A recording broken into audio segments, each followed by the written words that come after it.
the ancient sea carves pathways where life can travel, hide, and return. The Red Sea does not reveal itself all at once.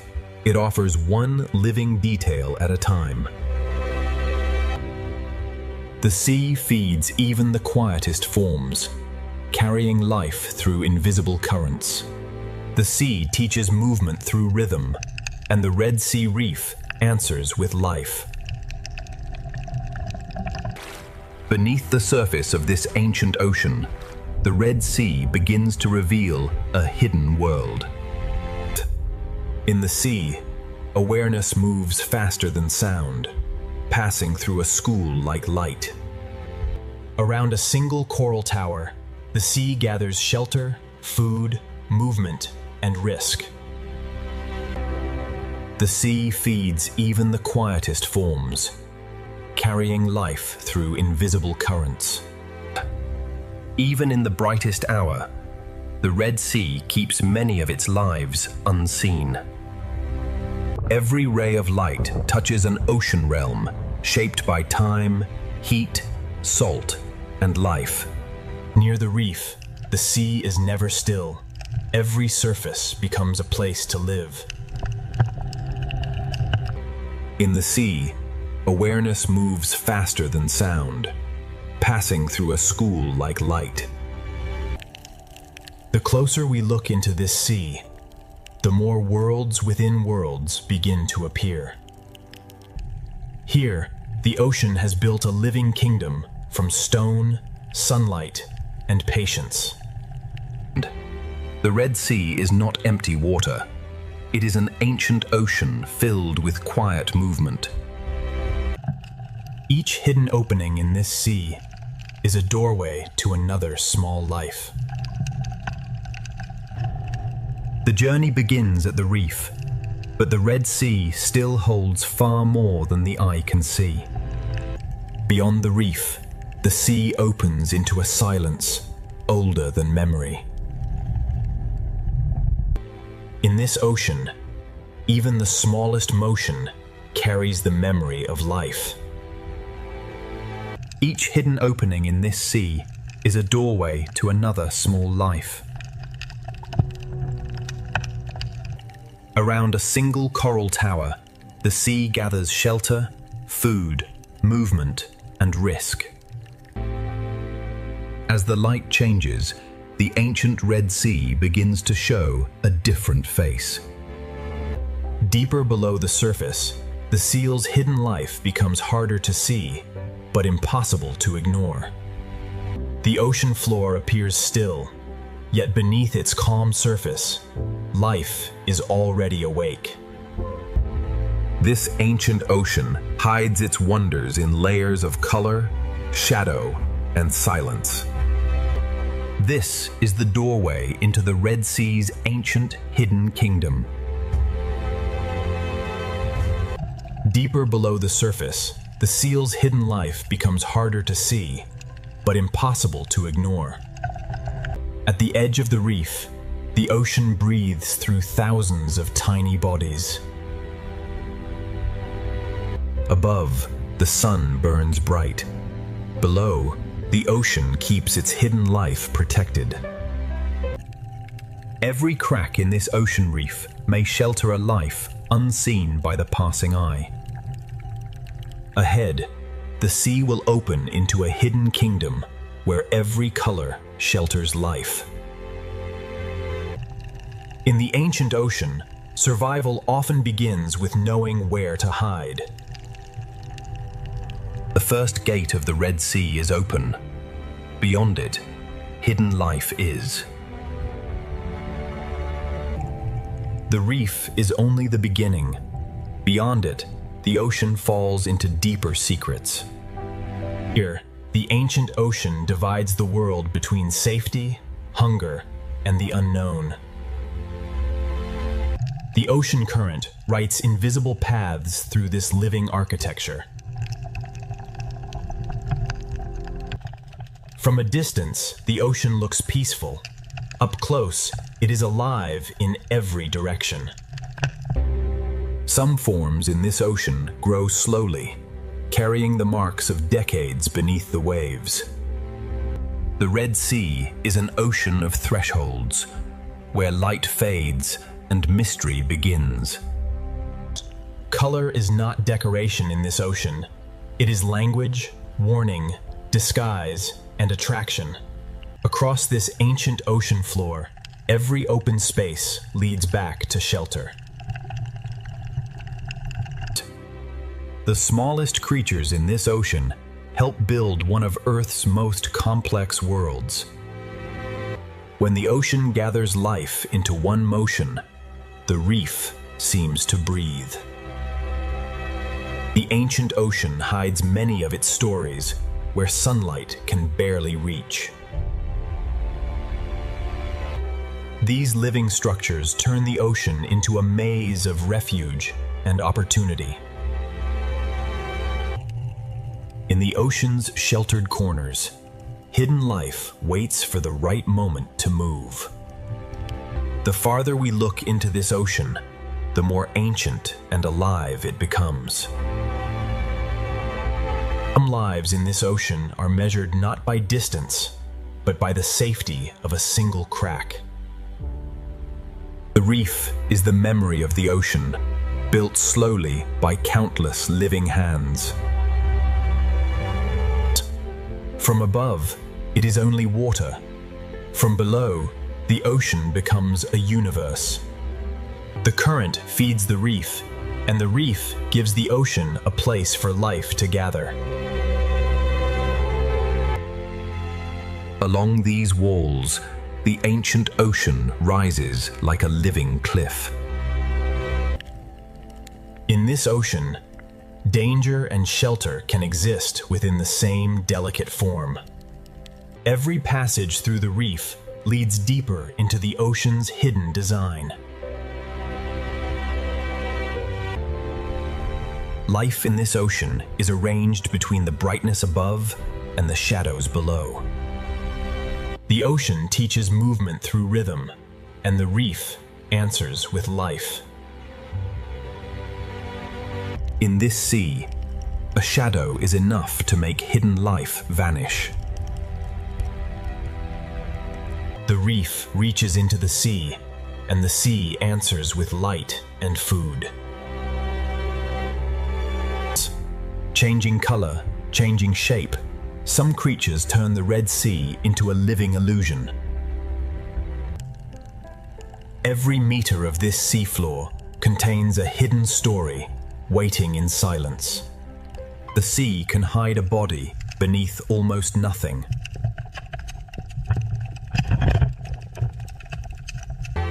Beyond the first gate, the Red Sea opens into a kingdom built entirely by life. Inside the smallest cracks of the Red Sea, hidden life begins to appear. Sometimes the Red Sea reveals only evidence, not the life itself. What appears solid is alive, fragile, and constantly changing beneath the sea. Some creatures in this sea survive by becoming almost invisible. In this sea, every branch of coral becomes shelter for hundreds of fragile lives. But beyond these hidden chambers, the Red Sea begins to move with greater force.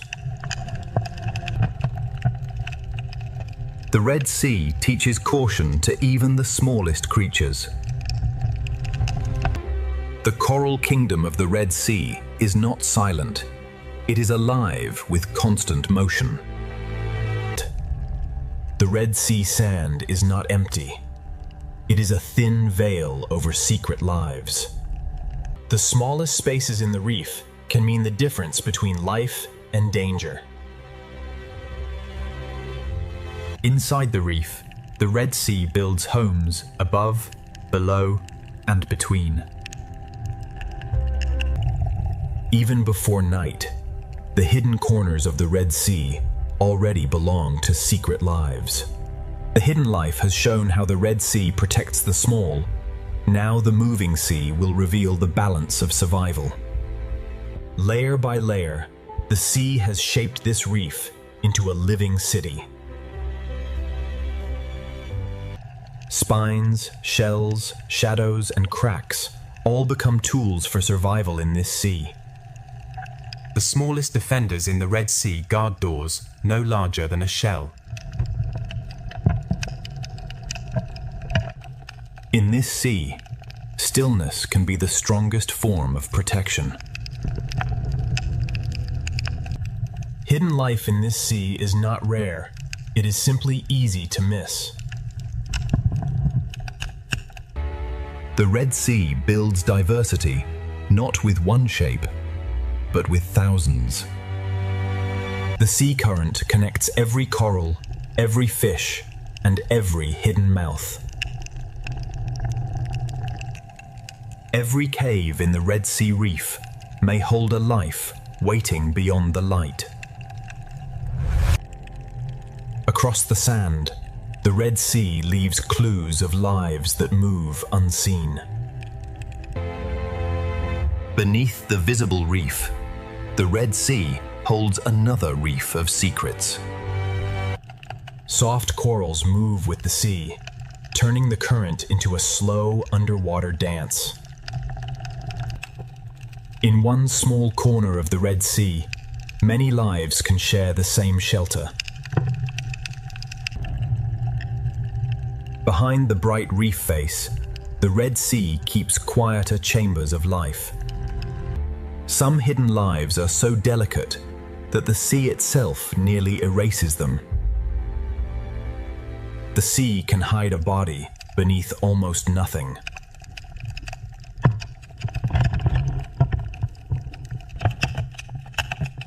To understand this sea, we must look below the obvious beauty.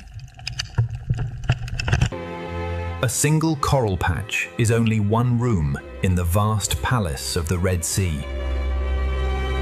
Here, hidden service becomes survival, and the sea rewards patience.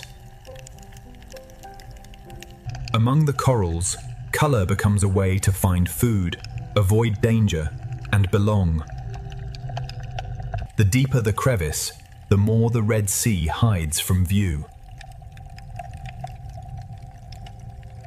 The builders of this sea are small, but together they create a world. The Coral Kingdom is not only shelter, it is a place of exchange. In the Red Sea, a predator can look exactly like the reef itself. Above the reef, the sea gathers movement into living clouds. Camouflage turns the seafloor into both a hiding place and a hunting ground. Small armor, slow steps, and perfect disguise help life cross the Red Sea floor. The Coral Kingdom stretches across the seafloor, connected by hidden paths of sand and current. The reef forms chambers large enough for entire communities to gather. Even the open sand between corals belongs to the rhythm of the sea. Between the coral walls, the sea creates roads for life to move safely. Inside the tunnel, the Red Sea becomes a hidden world within the reef. Some hidden lives wait in darkness, watching the sea from a single opening. Some corals in this sea grow like maps of time, marked by years of quiet survival. The higher the coral climbs, the more the sea fills it with life. Every surface in the Red Sea can become a feeding ground, a shelter, or a hiding place. Even in the shadows of the Red Sea, strange partnerships quietly continue. At the edge of the Coral Kingdom, the sea begins to change again. For small creatures, the reef is a maze built by the sea for survival.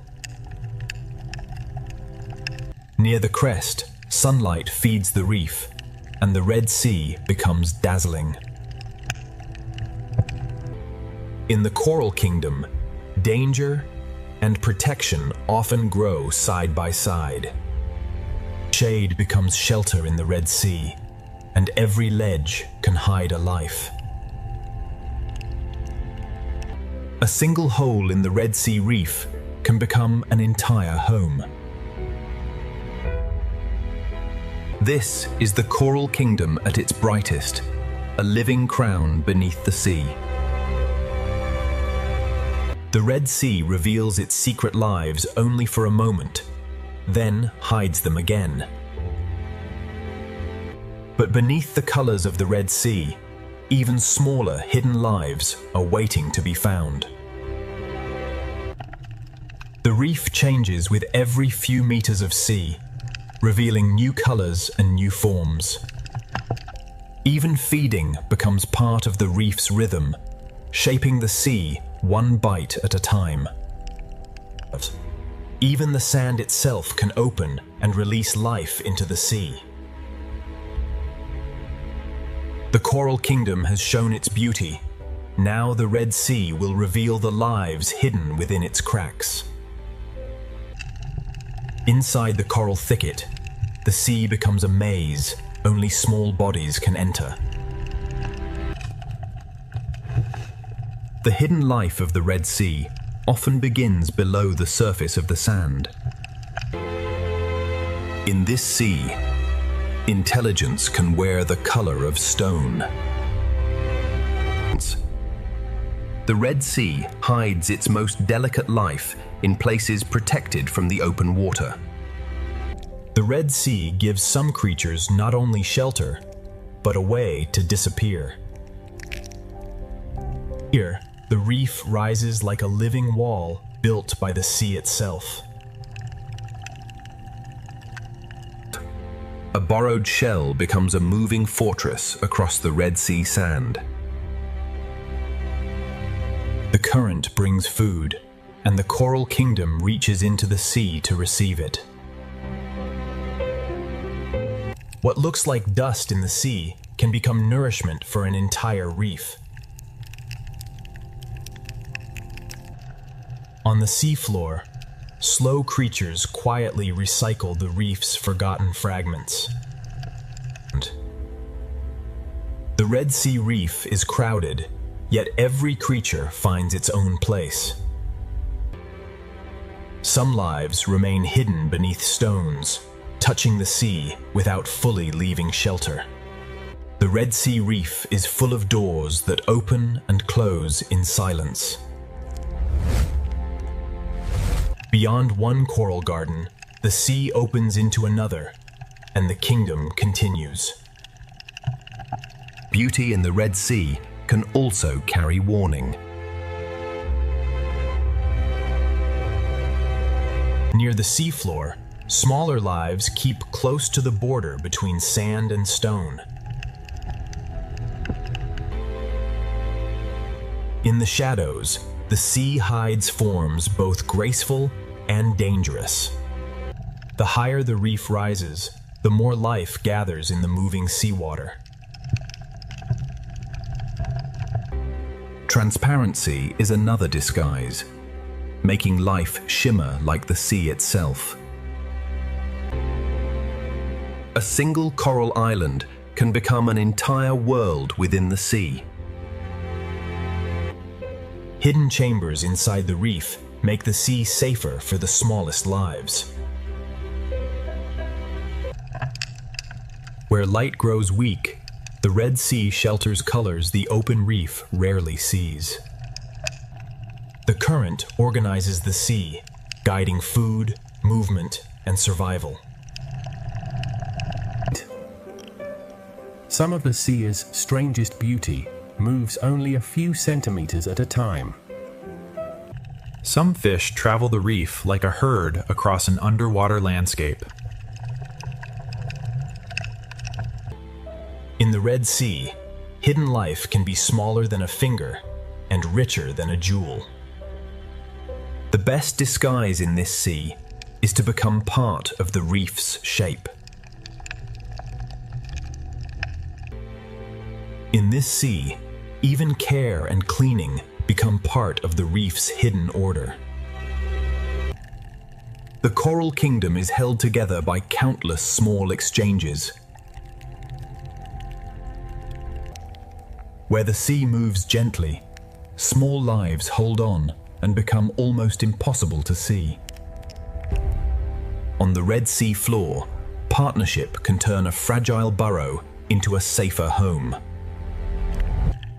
Not all life here is bright coral. The sea also shelters quiet forms that filter and clean.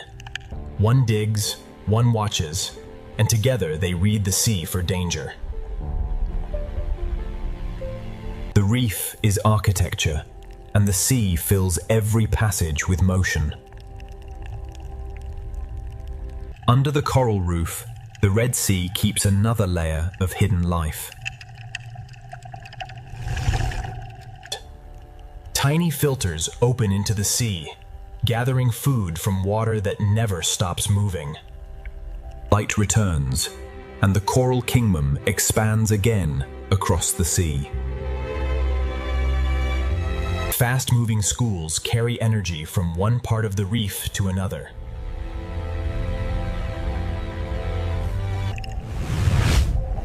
The coral kingdom is beautiful, but the sea has built it with defenses. To live here, every creature must read the sea and respond instantly. Some coral shapes create quiet rooms where the sea becomes calmer. Across the reef plain, each coral island offers safety in the open sea. The reef gives the sea a place where small lives can vanish instantly. When the coral kingdom awakens, the Red Sea seems to bloom with fish. Some hidden lives do not chase food. They cast invisible nets into the sea. Not every creature in the Red Sea reveals its full form to the open water. The best refuge in the Red Sea can be another living body.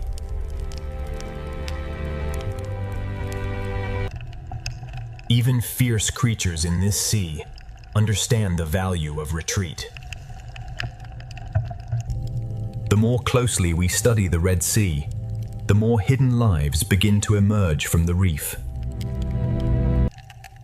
The hidden world of the Red Sea does not end at one crack.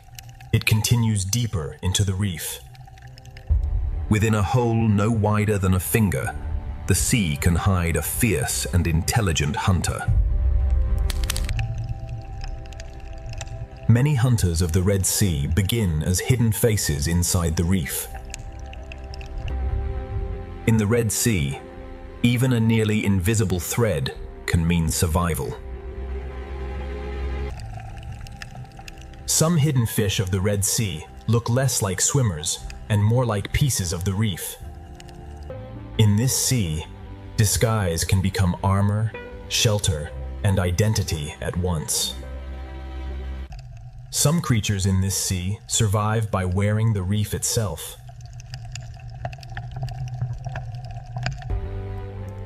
Caution is one of the first instincts learned in the Red Sea. In the Red Sea, camouflage can be built one fragment at a time. Patience is the only way to see certain lives in this sea. The Red Sea allows some creatures to vanish by looking like everything around them. Hidden life in this sea is not only survival, it is also protection of the next generation. Partnership on the Red Sea floor can turn a fragile hole into a defended home.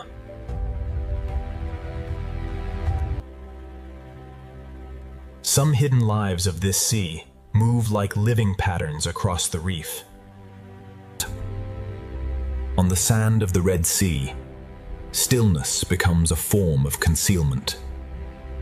Transparency lets some lives of the Red Sea become part of the water around them. A future reef community can begin as tiny dots beneath a coral ledge. Some creatures of the Red Sea become invisible by becoming almost flat. One works, one watches, and together they read the sea for danger.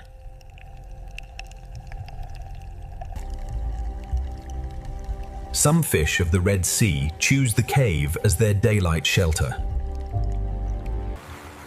To survive here, a body must sometimes move like the sea itself. The Red Sea is filled with small doors that open only when the water feels safe. The Red Sea can hide an entire body beneath a veil of sand. The Red Sea often hides one secret beneath another. Some hidden lives do not chase food. They cast invisible nets into the sea. Even the youngest hidden lives in this sea learn to disappear. Among the broken pieces of the reef, the Red Sea shelters its youngest hidden lives. Stillness inside the cave is part of the rhythm of this sea.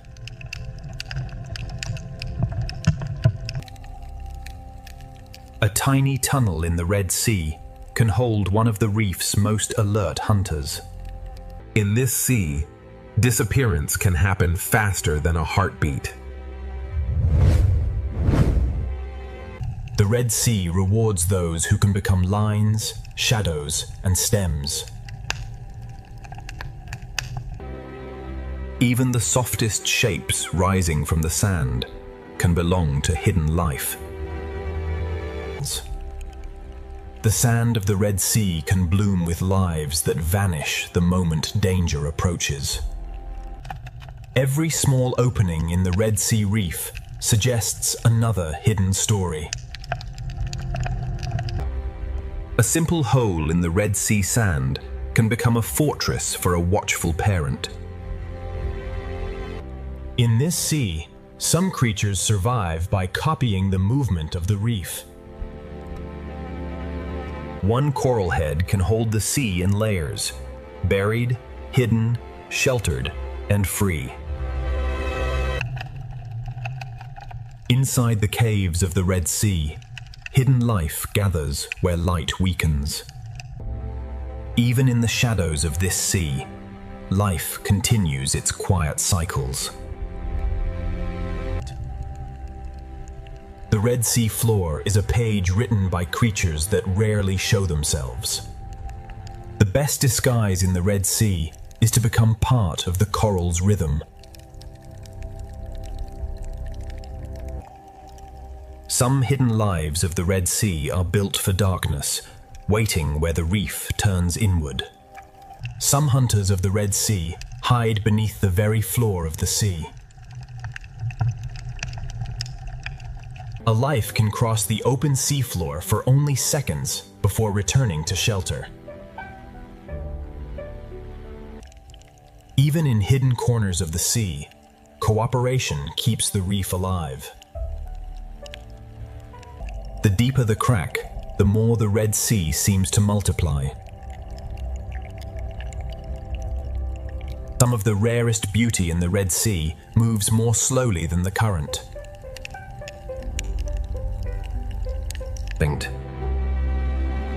What shines above is only the surface of the Red Sea's hidden life.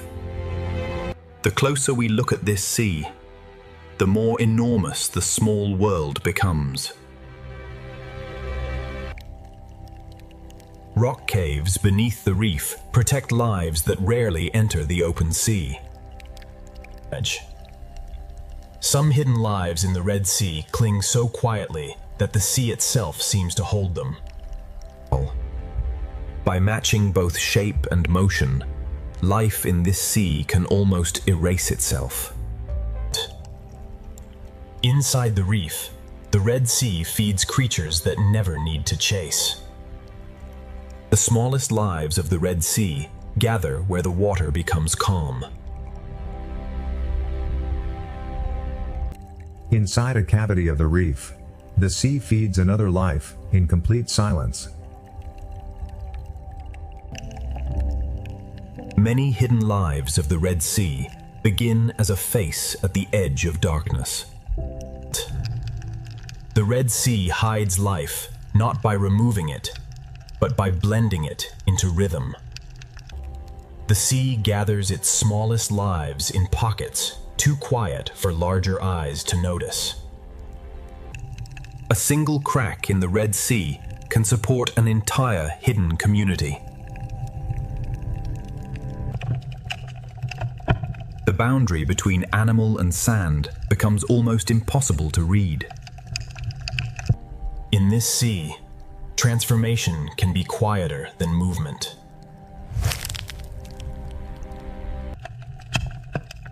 The obvious beauty of the reef often hides the smaller drama taking place below. A moving shell can become one of the Red Sea's smallest hidden travelers. On the seafloor, many small lives overlap without disturbing each other. Some hidden creatures live by opening themselves to the sea and trusting their speed of retreat. In this sea, a single shadow can make a life disappear. Color, texture, and movement turn the Red Sea into a theater of illusion. Hidden life in this sea often survives by living upon other lives. One small shelter in the Red Sea can protect many species at once. The underside of the reef is another world in the Red Sea, hidden from bright water above. The hidden world of this sea reveals itself only to patient eyes. Hidden life in the Red Sea is not rare at all. It simply lives beneath attention. From coral cracks to open sand, the Red Sea hides life in every texture. Where the reef meets the sand, another layer of the Red Sea begins. One coral head in the Red Sea can hold an entire vertical neighborhood of secret lives. What appears simple in the Red Sea is often layered with lives too small to notice at first. Every meter of this sea holds another hidden door. The Red Sea is never still. Even after calm, the current returns and reshapes life again.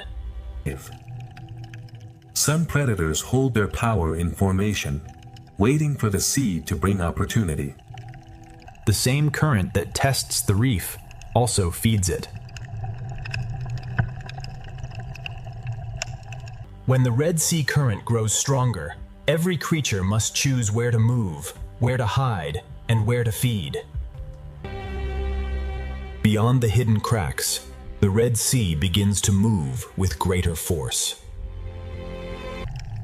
In the Red Sea, even the current can divide, forcing life to choose a path in moving water. When the sea begins to run, the school becomes a river of living silver.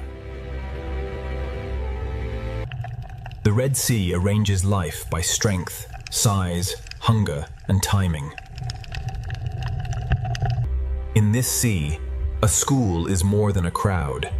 It is a single decision shared by thousands. The school bends with the sea, then reforms before danger can find a weakness. In open water, safety comes from moving together as one living shape. A single rush through the sea can change the direction of hundreds. Together, they read the Red Sea faster than any single body could. Predators do not always attack. Sometimes their presence alone reshapes the sea. Hunters use the current as cover, rising from below where the school least expects them. The Red Sea turns movement into defense, and the school becomes harder to break. Around the pinnacle, the Red Sea turns fear into a spinning tower of life. Pressure turns scattered fish into one living shield. The reef is the answer the Red Sea gives to danger. The hunters follow the current because the current gathers life.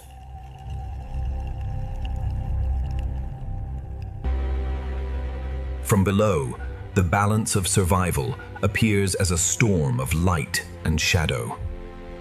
Inside the reef, the sea becomes narrow, protected, and full of escape routes.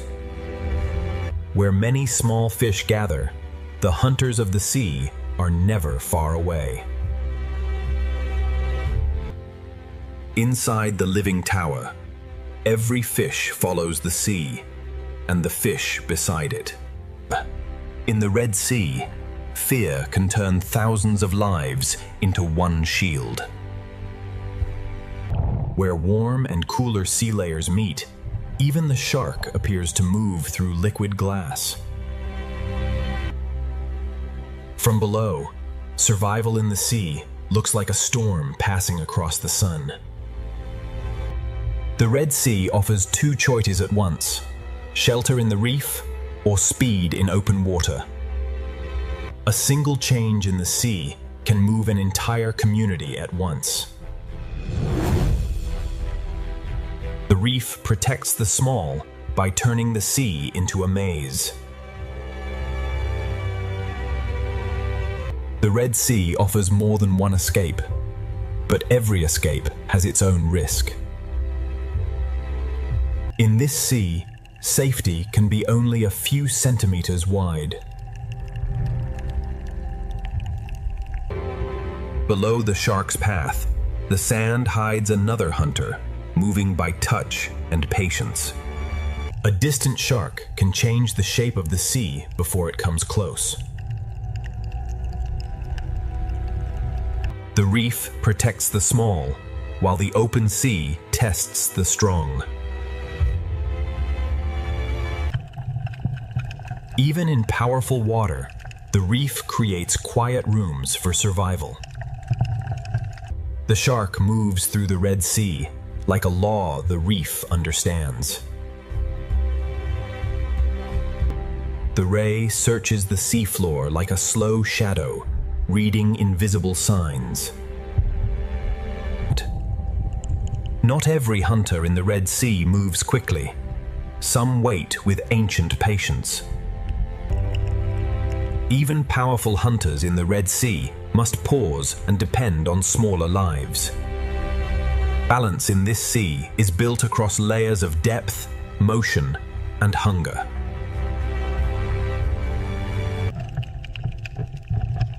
Below the moving schools, another hunter waits beneath the sand.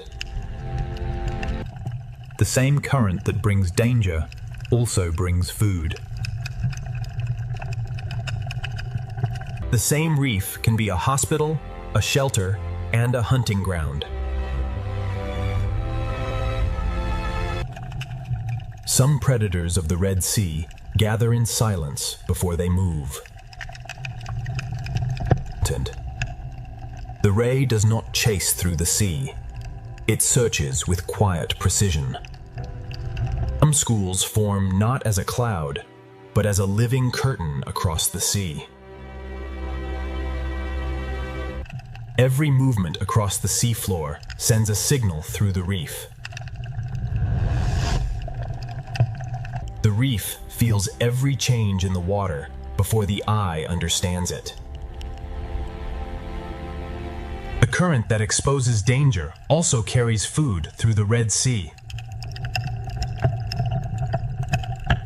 The sea arranges life according to who can hold the current. At the edge of the reef, the shark moves like the shadow of the sea itself. A hunt can be a test of pressure long before it becomes a chase. One sudden pass can turn feeding into escape.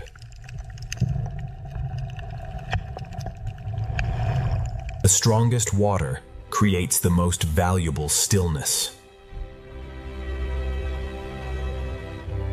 The coral reef receives the moving sea and breaks it into hiding places. Balance in the Red Sea is not stillness, it is constant adjustment. To cross open seawater, even strong swimmers travel together. Their formation is a silent warning written in silver. Beyond the coral, the open sea holds hunters built for patience and speed. Not all movement in the Red Sea happens above the sand. A shadow crossing the reef can speak louder than a strike. Their formation is a warning written across the blue sea.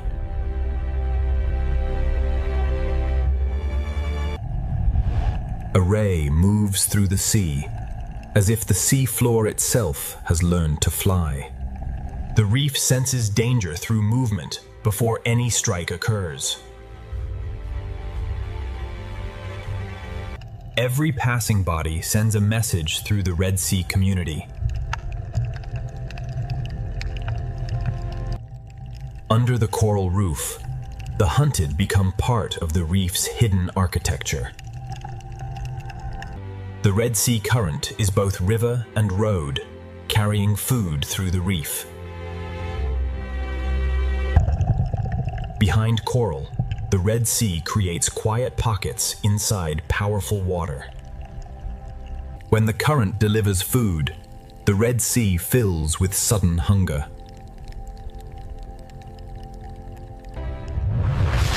Every return to the current is a small act of survival. Each layer of the sea holds a different role in the balance of life. Food brings the small into the open, and the open sea brings risk. The strongest swimmers do not fight the sea, they borrow its force. The attack is not the story, the reaction of the sea is. The hunters move in circles, turning the sea into a living arena. For the small, unity is the shield that the Red Sea provides. Inside the school, the Red Sea becomes a storm of instinct. A near miss is enough to reshape the sea in an instant. In the Red Sea, survival can happen just beyond the reach of a larger mouth. When pressure fades, the sea relaxes into a new pattern. The grouper does not need speed when its presence alone opens space in the reef.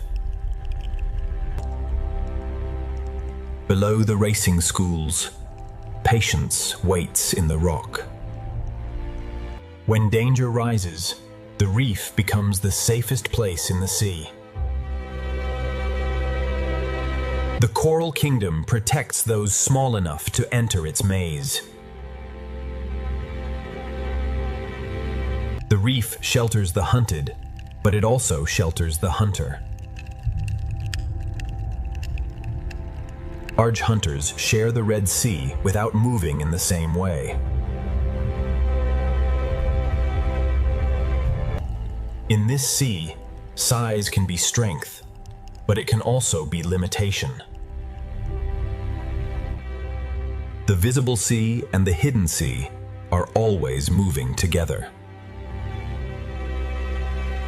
On the sand, the ray follows clues that the open water hunters never see. A shadow above the Red Sea can change every decision below. The seafloor hides life, but it cannot hide every movement forever. Patience is another kind of speed in the Red Sea.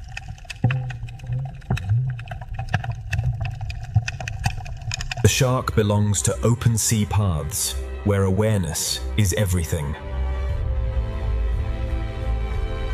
Above the reef, the shark keeps the open sea in balance. Life pauses for the hunter, then the sea begins again. Hunger connects the smallest coral mouth to the largest predator in the sea. A single predator can guide the motion of thousands. The Red Sea balances life not in one line, but across many levels. When the shadow passes, the Red Sea settles, but never fully relaxes. On the seafloor, survival is quieter, but no less precise. Each creature follows a separate path, yet all are shaped by the same Red Sea. Even gentle movement can uncover hidden fear beneath the sand. Each movement in the Red Sea creates another movement nearby. The stronger the current, the more the reef comes alive. The sea offers many escapes, but each one is made for a different body. In the Red Sea, direction itself can become a survival strategy.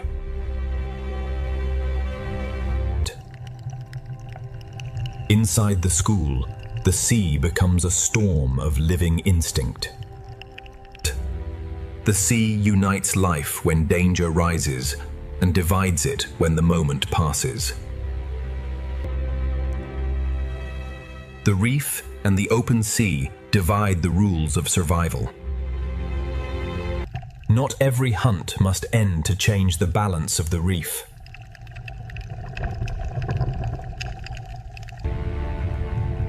Every level of the reef offers a different answer to danger.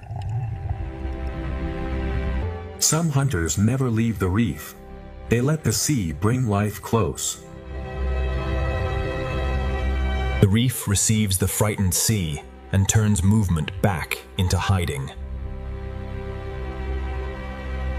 Inside the coral, small lives enter a world that larger hunters cannot follow. Even predators in the Red Sea are part of relationships that keep the reef alive. The sea holds beauty and threat in the same turning circle. After panic, the sea creates stillness where life can reset. From below, the hunters become shadows written across the light. The Red Sea is not ruled by one creature, but balanced by many lives moving at once. The current returns like a pulse, reminding every life that the sea is always changing. Feeding in the Red Sea means watching the water as much as the food. Food draws life together, and the sea quickly becomes a chain of hunger. The hunter leaves, but its memory remains in the movement of the reef.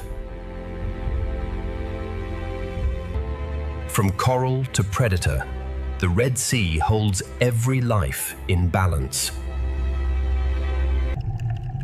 As the day slows, the Red Sea prepares for a different kind of life. The hunters of daylight withdraw, and the reef's hidden chambers grow darker. Different hunters use different paths, but all are shaped by the same sea. The sea erases signs of struggle, but the balance remains beneath the surface.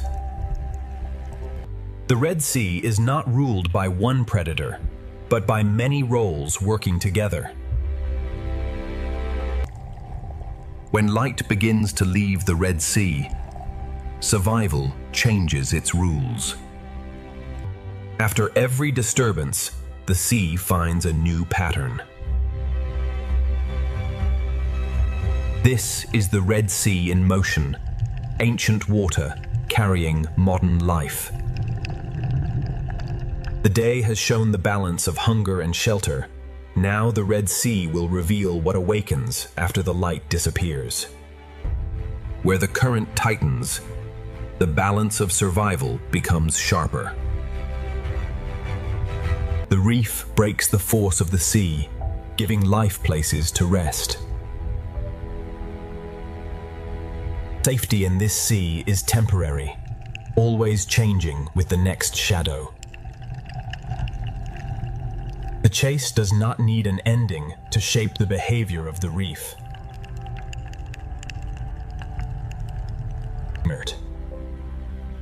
After danger, the sea holds a brief silence before life continues. As the sea light softens, the reef begins to prepare for another transformation. The Dale's hunters drift away, but the Red Sea never truly sleeps. The balance of survival has shaped the day. Now the Red Sea will reveal what awakens when the light begins to disappear. The hidden lives of the Red Sea have shown their secret shelters. Beyond them, the sea's larger forces are waiting. As sunset reaches the Red Sea, the reef begins its transformation into a more secret world. Night has settled over the Red Sea, and the reef is now ruled by quieter, stranger life. The Red Sea night grows deeper, and the hidden life of the sea becomes even more mysterious. Above the Red Sea, moonlight replaces the sun, and the reef begins to glow in silence. In the darkness, the Red Sea reef turns outward, opening itself to the sea for food. In the Red Sea, evening is not an ending, but the opening of another rhythm. As the sea light fades, the reef begins to fold many of its daytime lives into shelter. Night feeding reveals how many hidden lives in the Red Sea depend on the drifting life of the sea. At night, the smallest lives in the sea become the atmosphere through which everything moves. As darkness deepens, the Red Sea fills with smaller drifting life, and the sea itself becomes richer. The reef is no longer only shelter. In the Red Sea night, it becomes a field of feeding mouths. When darkness approaches, the hidden mouths of the Red Sea reef begin to open. And in darkness, shapes hidden by daylight become the quiet architecture of the sea. Night turns the coral kingdom of the Red Sea into a living forest of feeders. At night, even the open sea above the reef becomes a feeding ground. The first night walkers of the Red Sea move carefully, feeling the water before every step. What floats unseen through the sea becomes food for lives that wait for darkness. Small hidden creatures of the Red Sea wait for darkness before crossing the reef. As night approaches, the Red Sea begins to fill with smaller, drifting life. Night travel in the Red Sea happens beneath a sky of drifting sea life. On the night seafloor, every movement is measured against the possibility of danger. Some hidden creatures of the Red Sea reveal their true form only after darkness arrives. In the evening sea, even the smallest drifting bodies begin to shape the life around them. The Red Sea seafloor becomes busier when daylight no longer dominates the reef. In the night sea, one hidden life often becomes the shelter for another. Many fish of the Red Sea seek shelter in caves while the night hunters begin to move.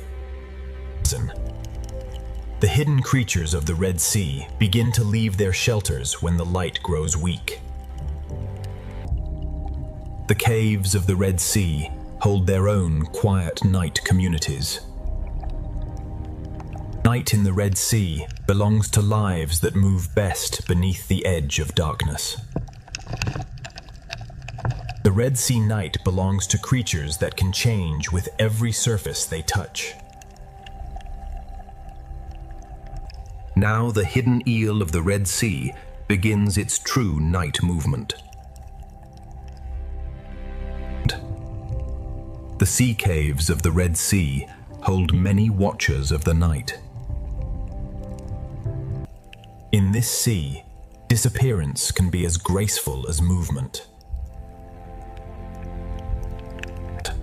In the darker spaces of the sea, entire communities wait in fragile stillness. Another mind awakens in the Red Sea, patient, curious, and almost impossible to predict. Through the night sea, the eel travels like a line of moving shadow. Every movement of a night predator changes the behavior of the Red Sea reef. As night deepens in the Red Sea, the hidden hunters begin to wake. The octopus does not simply move through the sea. It reads the Red Sea with every touch. Patience and shadow give the night hunters of the sea their advantage. Every object on the night sea floor may hide food, danger, or another secret. Another intelligence of the Red Sea waits for darkness to move more freely. Night gives the octopus the confidence to become part of the moving sea. From the dark rock, the eel enters the Red Sea night like a living shadow. From its rocky chamber, the eel enters the night sea with calm precision. Every movement in the Red Sea night sends a message through the reef. When the eel moves, the hidden reef responds before the sea appears to change. The octopus reads the Red Sea through contact, shadow, and silence. Night reveals the Red Sea, but it also teaches every creature when to disappear. Curiosity becomes part of survival in the night sea. Another intelligence of the Red Sea begins to move with the coming night. Darkness invites many hidden Red Sea lives into the open all at once. In the night sea, the octopus can become whatever the reef requires. Some hunters of the Red Sea move with beauty, so slow it becomes a warning. The night sea may look calm, but every creature is watching. The octopus reads the sea with every touch of its arms. The night sea above the reef grows thick with drifting life. In the Red Sea, even the smallest night feeders must balance hunger with caution. Night in the Red Sea rewards curiosity, caution, and silent movement. Inside the caves, the Red Sea holds fish that seem made for shadow. Transparency becomes a kind of night camouflage in the Red Sea. The reef now feeds more openly as the sea turns toward darkness. Some animals of the Red Sea wait for the sea to darken before revealing their full form. Within one hidden life, the Red Sea can protect another. Creatures too cautious for daylight now begin to cross the open reef. The sea grows dense with drifting life, and everything on the reef begins to feed from it. Beneath the reef, the nightlife of the Red Sea grows more active with every fading trace of light. In the Red Sea, the smallest night travelers move beneath a sea filled with drifting food. On some nights, the Red Sea releases the future of the reef into the moving sea. The night sea carries beginnings too small to control, yet powerful enough to build tomorrow's reef. Night gives the more cautious lives of the Red Sea a little more courage. As darkness grows, the living haze of the sea becomes thicker. Even the slow, armored creatures of the Red Sea prefer to travel under darkness. The night sea draws many small feeders upward into its invisible harvest.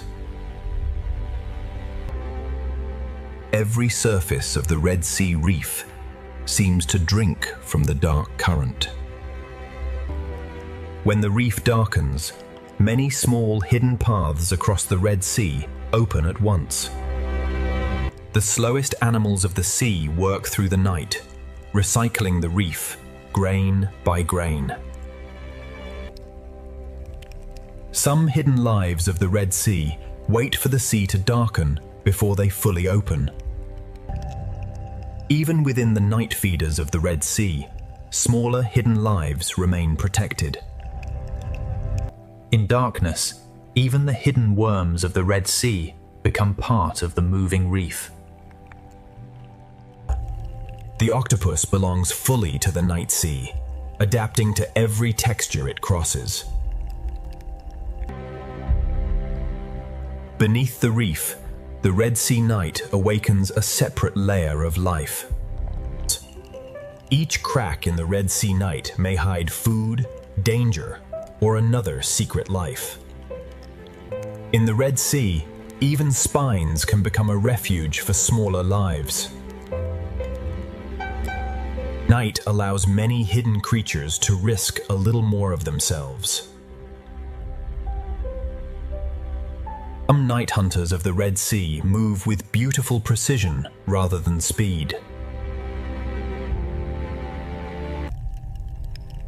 Even the slow, armored lives of the Red Sea choose darkness to travel. Even in darkness, the reef remains alert to every larger shape in the sea. While hunters move through the Red Sea night, some daytime fish seal themselves inside quiet protection. The night sea brings many secret travelers into the open at once. The eel trusts the Red Sea darkness and pushes farther from shelter.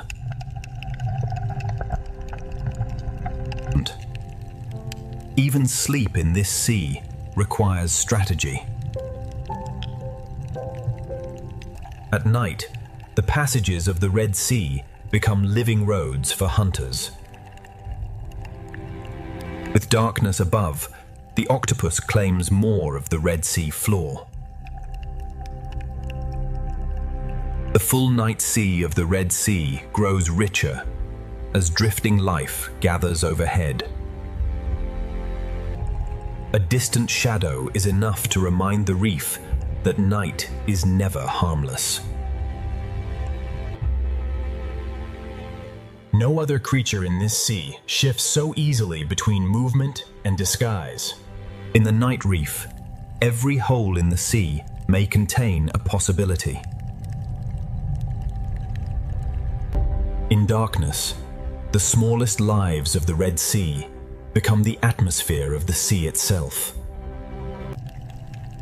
Some hunters of the Red Sea move through darkness with beautiful caution. Moonlight turns the Red Sea reef into a maze of silver doors. The reef has fully changed now, and the Red Sea at night becomes a field of feeding life. Each coral of the Red Sea enters the Sea of Night differently, yet all answer the same drifting food. At night, the sea seems quieter, but the reef remains alert. The Red Sea connects plankton, corals, scavengers, and hunters in one nighttime chain of life. The eel leaves its chamber more fully now, trusting the protection of darkness. Even at night, camouflage remains one of the Red Sea's most powerful languages. Night turns the narrow passages of the sea into hunting roads.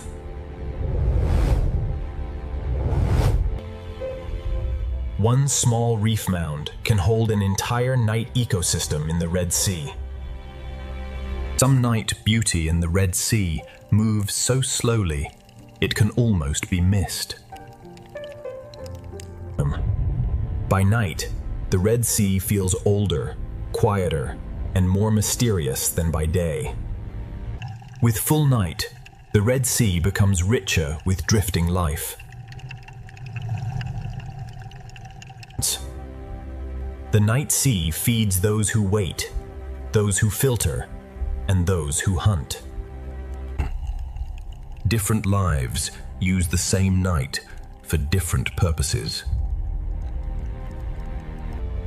In darkness, the smallest lives of the sea begin to shine in the imagination.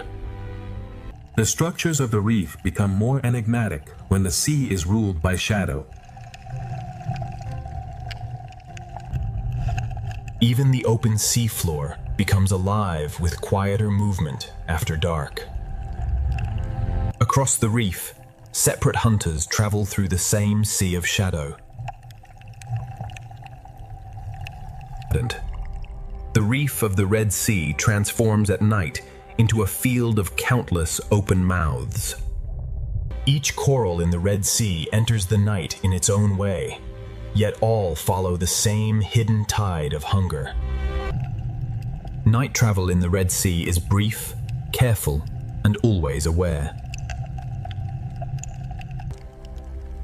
The Red Sea night is not one story, but many stories moving at once.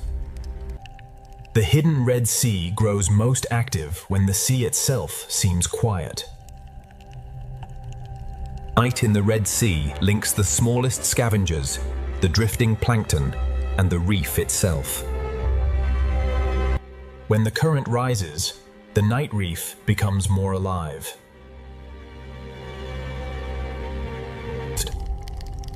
In darkness, the Red Sea becomes a quieter but more mysterious ocean world. A single reef mound can hold an entire night community within the sea. A river of small life passes through the sea, feeding everything that can reach it. The deeper night becomes, the more the Red Sea feels ancient and unknotable. Beyond this darkness, the Red Sea still holds another change of mood. At night, many lives of the Red Sea overlap in the same hidden space. One passing body can wake hidden movement across the sand.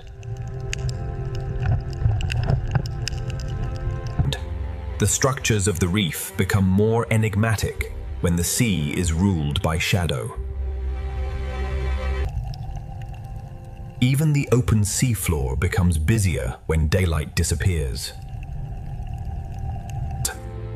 The night sea of the Red Sea is full, layered, and quietly alive. The night seafloor is filled with doors that open only for a moment. After searching the night reef, even the octopus returns to the safety of stone. Night travel in the Red Sea is brief, careful, and always aware. Everything remains in motion here, even when the Red Sea appears still. The night sea is not empty. It is simply filled with quieter lives. The darkness of the Red Sea begins to soften, but the night world still holds on. The deeper night carries the hidden memory of the Red Sea through every current.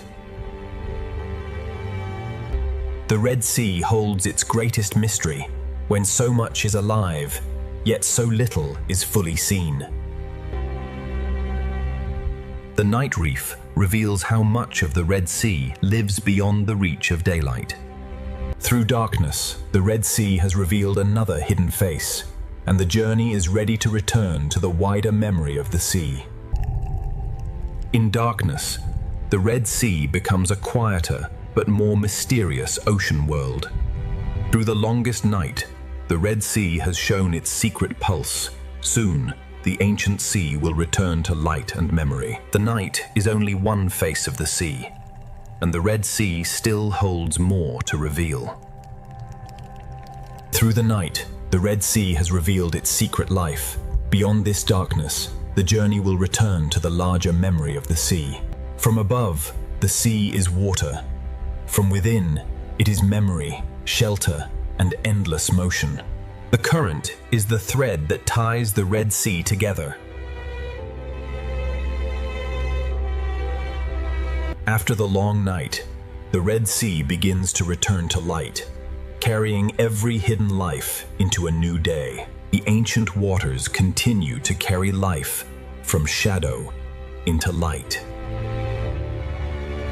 What fed in darkness now remains part of the greater living rhythm of the Red Sea. The hidden life of the Red Sea remains, protected by the reef and renewed by each day. The Red Sea is a gateway between ancient memory and living motion. This ancient sea has shown only a fraction of what still lives beneath its surface. And as color returns, the ancient reef reveals how many lives survived the night. What was hidden in darkness now belongs to the greater rhythm of the sea. The small lives that hid in the reef now return to the open sea of morning. The journey ends in morning light, but the Red Sea continues, ancient, hidden, and alive. And the sea floor still carries the evidence of everything that moved in darkness. The Red Sea is both secret chamber and open horizon. Every small life adds movement to the vast body of the ancient sea. In the Red Sea, one community withdraws as another begins its day. This is the Red Sea as a living heritage, shaped by countless unseen lives. Every crack, every cave, and every channel belongs to the same ancient sea. The Red Sea connects the hidden and the visible, the small and the vast, the night and the day. This ancient water is more than a sea. It is a living memory shaped by every creature within it. Morning does not erase the hidden world. it simply moves it back into the reef. The Red Sea begins each day with movement, color, and the quiet memory of night. The same reef that fed in darkness now shines again beneath the morning sea. What once seemed separate is revealed as one ancient living architecture. The hunters of the night return to darkness, but their presence still shapes the reef. As the hidden hunters rest, the open sea fills again with motion. Together, these small lives make the Red Sea appear to breathe. The sea is not a collection of scenes. It is one living story written in layers. The Red Sea protects life, not with walls, but with living forms built over time. The traces of night remain for a while, then the sea writes a new day over them. Color returns to the Red Sea, like a language spoken again after darkness. The hidden world is still here, beneath the beauty that morning reveals. The Red Sea holds life in layers, each one depending on the next. The small, the hidden, and the visible all share the same ancient reef. The current gathers life again, and the Red Sea begins another cycle of movement. Here, shelter and open water meet, just as they have for generations. The Red Sea is not only a place of beauty, it is a living heritage shaped by time. The reef remembers the night, even as the morning sea fills again with color. The hidden world remains inside the reef, protected by the ancient structure of the sea. The Red Sea gives life both shelter and space, both refuge and journey. The reef reaches into the sea, and the sea answers with light and food. Above the Pacific Ocean, a superstorm turns the sea into a vast field of power. Deeper inside the Pacific Reef, the storm turns the coral world into a fortress of survival.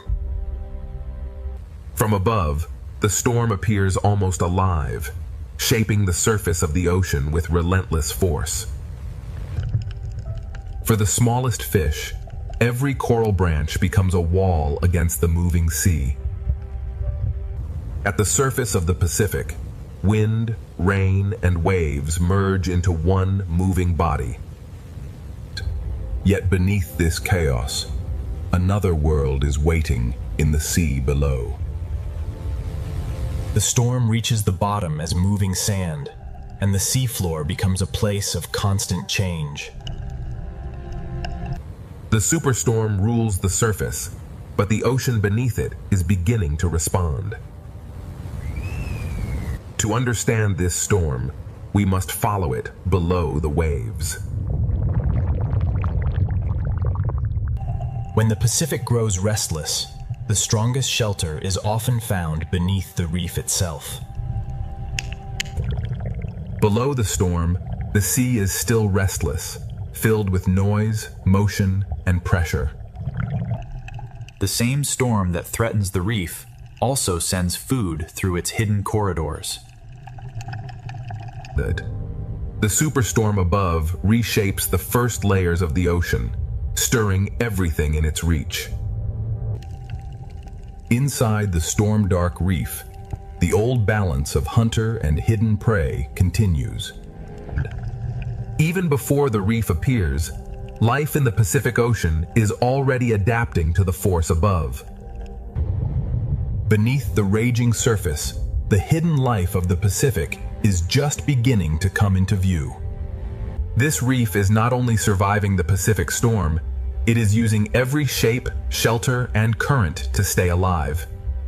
Farther below the storm, the Pacific begins to reveal the lives that endure beneath the violence above. Within the coral, the smallest spaces become the strongest protection.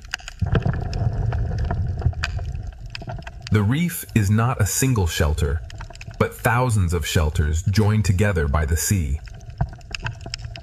The ocean floor is not untouched by the storm. It feels the force as current, pressure, and shifting light. When the storm presses down from above, even the smallest fish know where safety begins. Some fish survive the moving water by holding still in the right place. Every surge from above sends another signal through the reef. The reef becomes a fortress, and every crevice in the sea becomes a refuge. On the seafloor, survival can mean staying low, staying still, and letting the storm pass overhead. In the sand, the storm turns every open doorway into a risk. Beneath the superstorm, even sight becomes uncertain. Each species answers the storm in its own way, anchoring, hiding, or yielding to the current. The storm can be felt as a rhythm in the water, and the reef responds to every shift. Not every survivor moves quickly. Some endure by holding their place. Even in the middle of a superstorm, the ocean still contains places of relative calm.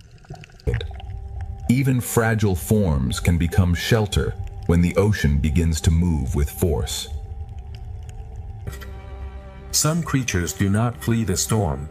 They wait inside the reef and let the sea bring the world to them. Behind the moving coral, the reef hides quiet rooms for those small enough to enter. Below the storming Pacific, a hidden world is already adapting, enduring, and waiting for the next surge from above. The coral reef beneath the Pacific storm is a maze of pressure, shelter, and living response. Beneath the Pacific storm, the reef becomes a shelter shaped by pressure, current, and instinct. Inside this reef maze, every creature depends on the shape of the ocean around it. When the water grows stronger, the reef becomes a shelter of narrow spaces. Every branch of coral becomes a narrow refuge when the ocean above is in chaos. The reef wall becomes a living shield against the restless sea. In rough water, even a short crossing becomes a decision.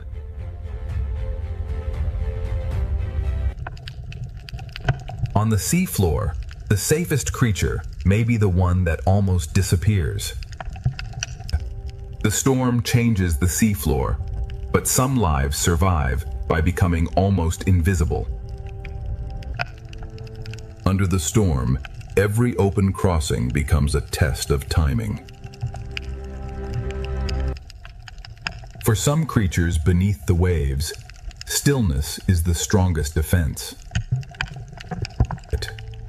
The hidden animals of the reef survive the storm by holding to the ocean's strongest edges. The storm turns the coral chamber into both a hiding place and a feeding ground.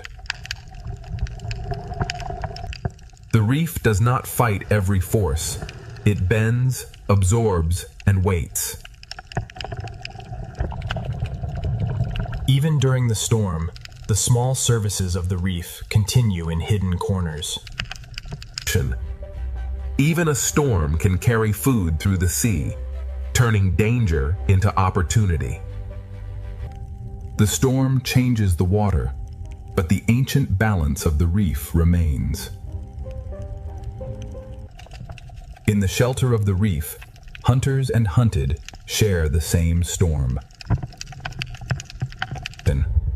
Every shelter in the reef belongs to a larger system of pressure, hunger, and protection. Below the superstorm, the Pacific is not silent. It is a living world responding to pressure from above. The reef has become a living refuge, but the Pacific storm is still pushing deeper through the sea. The Pacific storm is still reaching downward, turning every coral corridor into a test of survival. The storm above continues to press into the sea, and every hidden life below must answer. Inside the reef, the smallest spaces become the safest rooms in the ocean.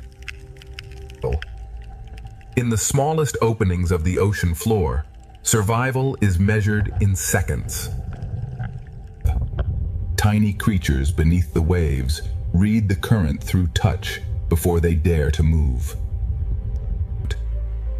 The reef is built from countless hiding places, each one shaped by the sea. Beneath the storm, the ocean floor opens and closes like a restless, hidden world. When the water changes, cooperation becomes another form of shelter. The young lives of the reef gather tightly when the sea becomes unpredictable. When the sea becomes unstable, even the smallest partnership must work faster. The reef holds many kinds of strength, from gripping arms to hidden claws. Some creatures survive the storm by becoming part of the reef itself. In rough water, disguise is not only a trick, it is a way to endure. The storm turns danger into food, but only for those quick enough to risk the open sea. Even the moving corals become shelter when the storm pushes through the sea. In the storm-dark reef, camouflage becomes a silent form of patience. The storm changes the rhythm of the reef, but the ancient tension between hunter and hidden prey remains. The reef guides them through the storm, one protected passage at a time. Beneath the Pacific superstorm, every hidden creature becomes part of one living response. Beneath the Pacific superstorm, the coral reef survives as one connected refuge of movement, pressure, and life. Below the Pacific superstorm, the sea becomes a test of shelter, instinct, and endurance. Inside the reef, survival is shared by every creature that can find shelter from the moving sea. In unstable water, moving together becomes the safest shape in the ocean. The storm makes the open water dangerous, and the reef answers with hidden rooms. What looks like a wall is really a crowded world holding itself against the current. The storm changes the water, and every fish answers with motion. For larger animals, the same current that threatens the small can become a path through the sea. On the storm-dark seafloor, hiding can mean becoming part of the sand. The ocean covers some lives so completely that survival becomes almost invisible. Near the seafloor, survival depends less on speed and more on holding ground. Even larger, calmer lives of the Pacific choose shelter when the sea above becomes violent. Beneath the ledge, many small lives wait together while the storm moves above them. The storm carries food through the reef, but every meal must be taken between pulses of danger. The storm brings danger, but it also carries food through the hidden corridors of the sea. In the shadowed reef, The octopus survives by reading the sea through touch. Every opportunity beneath the storm lasts only until the next surge arrives. The reef holds both refuge and danger, and the storm brings them closer together.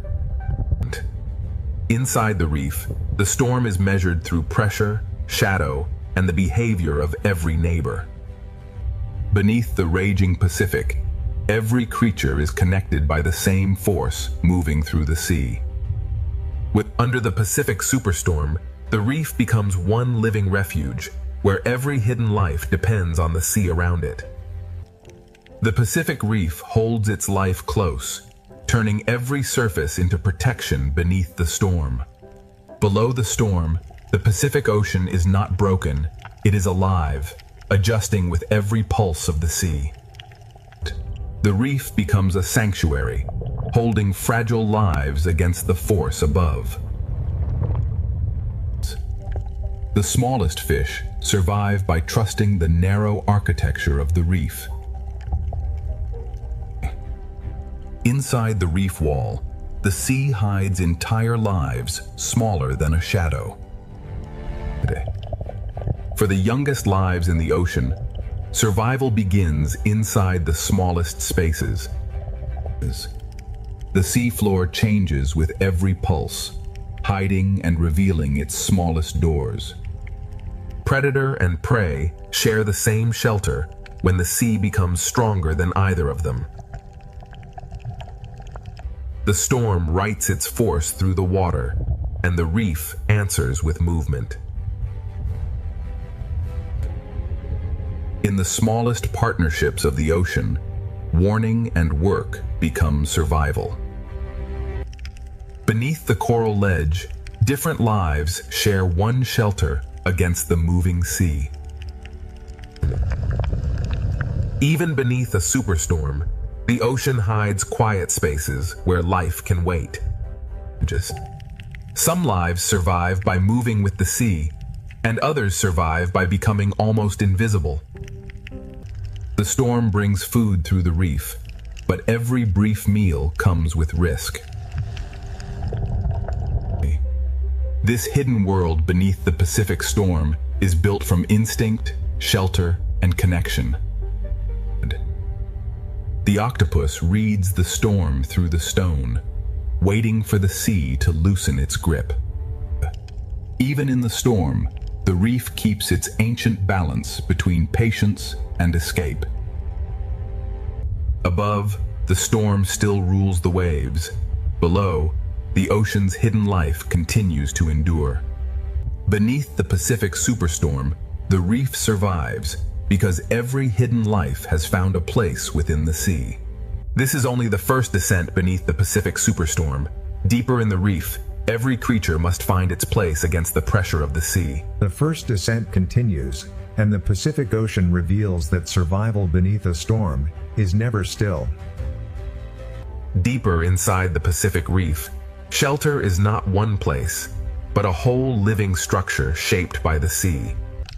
For the smallest fish, the reef becomes a maze designed for survival. Far below the waves, even light from the storm becomes part of the reef's warning system. The storm reaches downward not as wind, but as pressure, current, and moving sand. Every surface of the reef holds smaller lives, waiting for the sea to calm. The sand beneath the storm is never still. It hides and reveals life with every passing current. In the smallest homes of the sea, partnership can become the difference between danger and survival. Every hidden creature has its own answer to the same force moving through the ocean. In this unstable sea, even the smallest home must be repaired against the storm. Under the ledge, the reef becomes a shared shelter for many different kinds of life.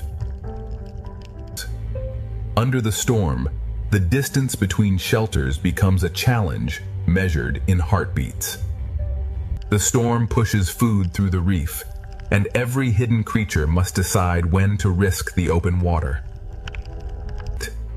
The octopus survives by becoming part of the reef while the storm passes above.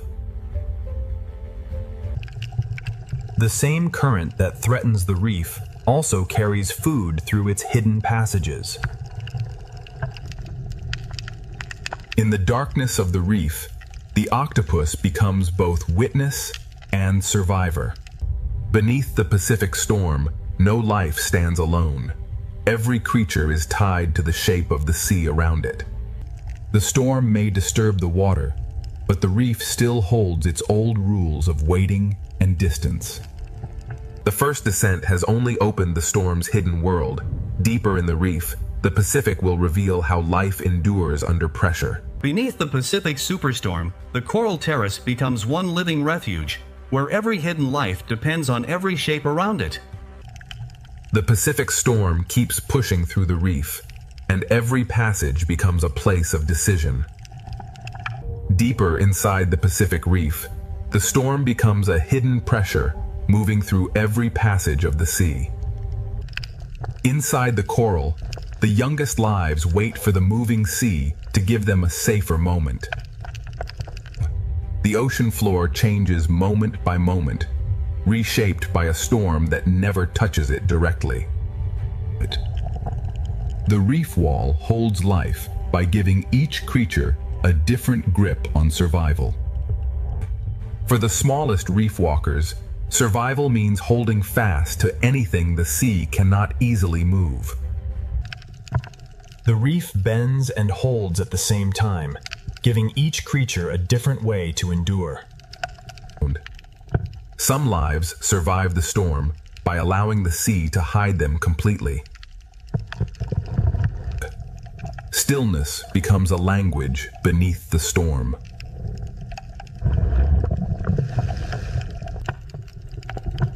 In disturbed water, the safest path is often the one closest to the reef.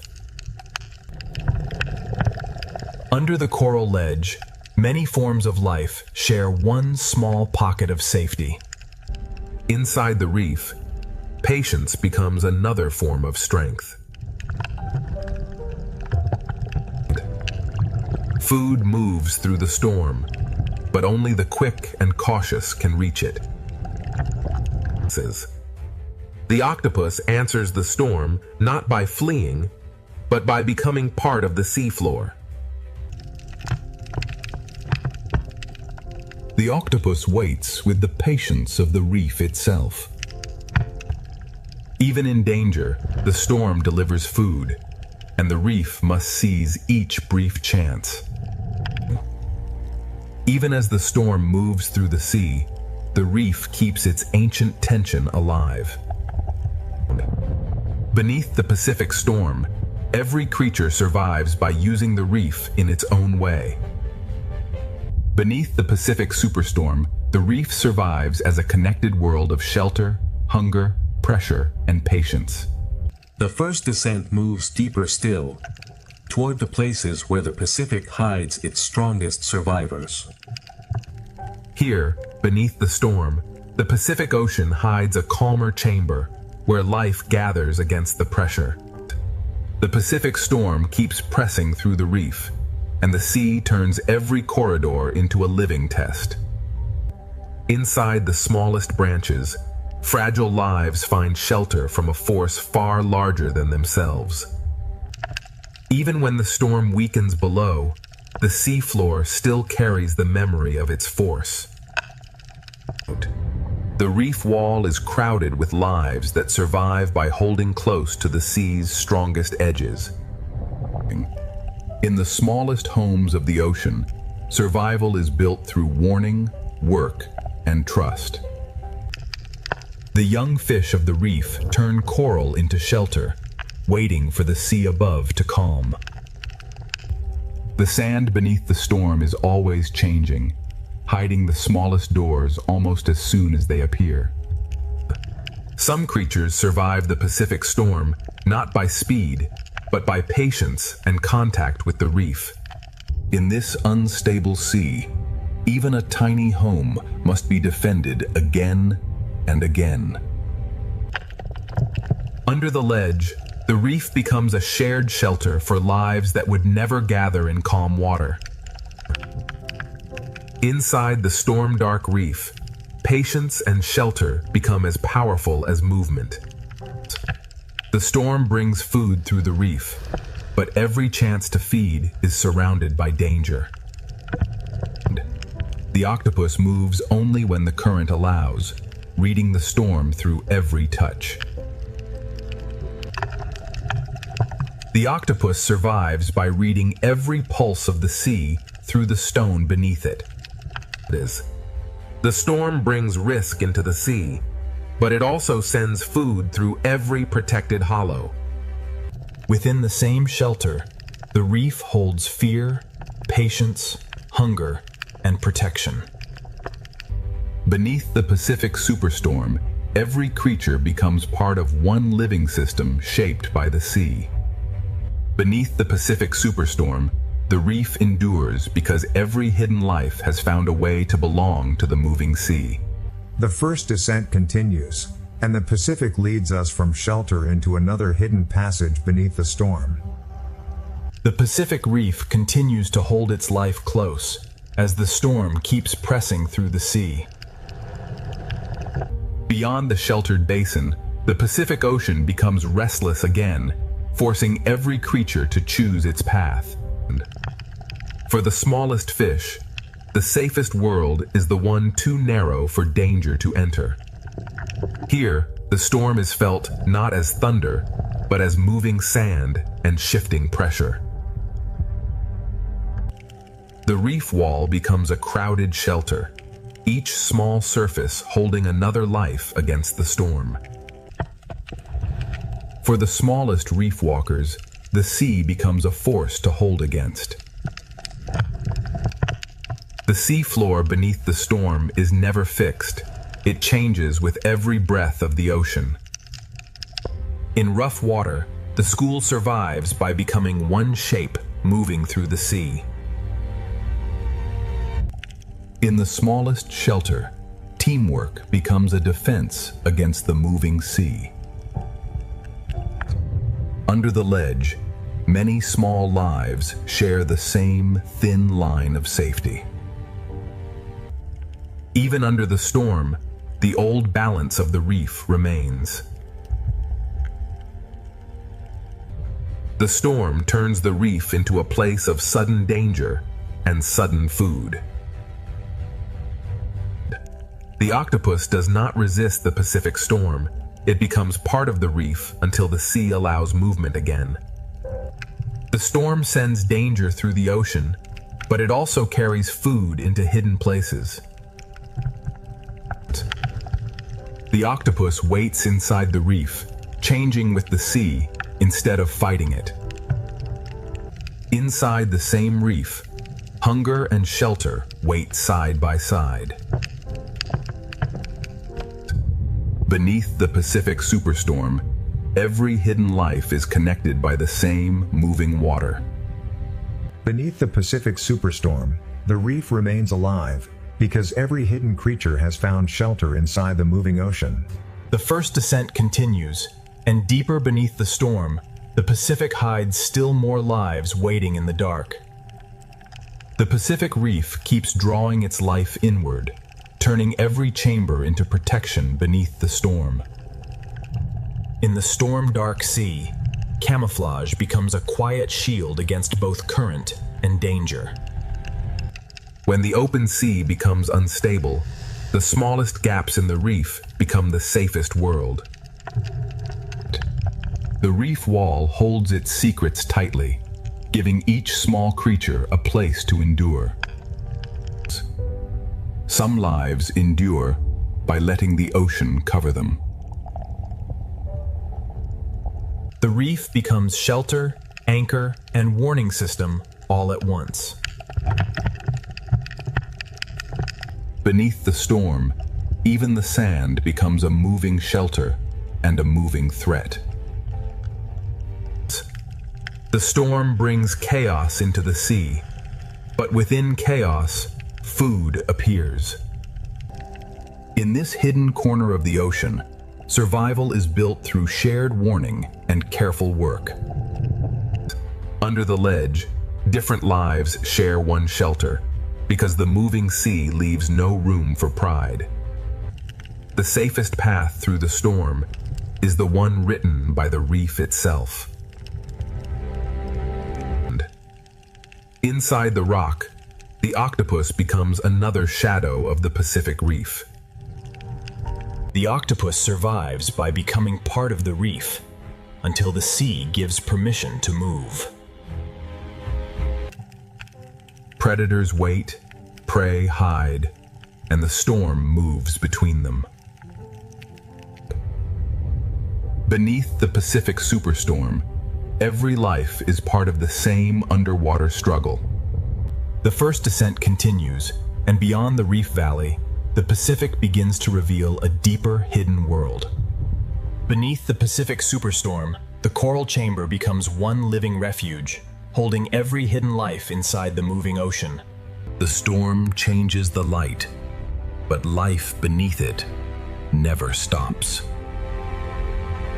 Every turn is answered by thousands, and the school becomes one moving body. Beyond the reef, the Pacific opens into a larger world, where survival depends on movement. In open water, safety is no longer a hiding place, but a shared direction.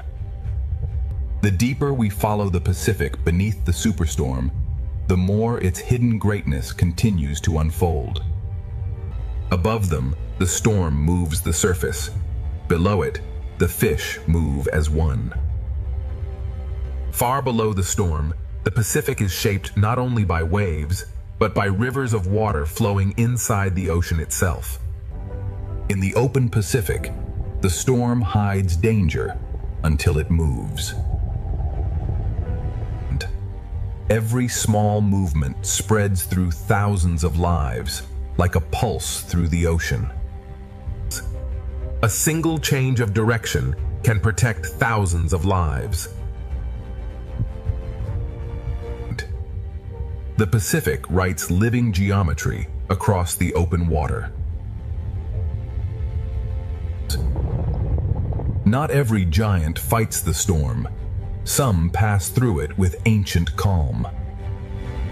Beneath the moving school, the ray follows deeper currents of the storm cannot fully command. The strongest travelers waste nothing, allowing the Pacific itself to carry them.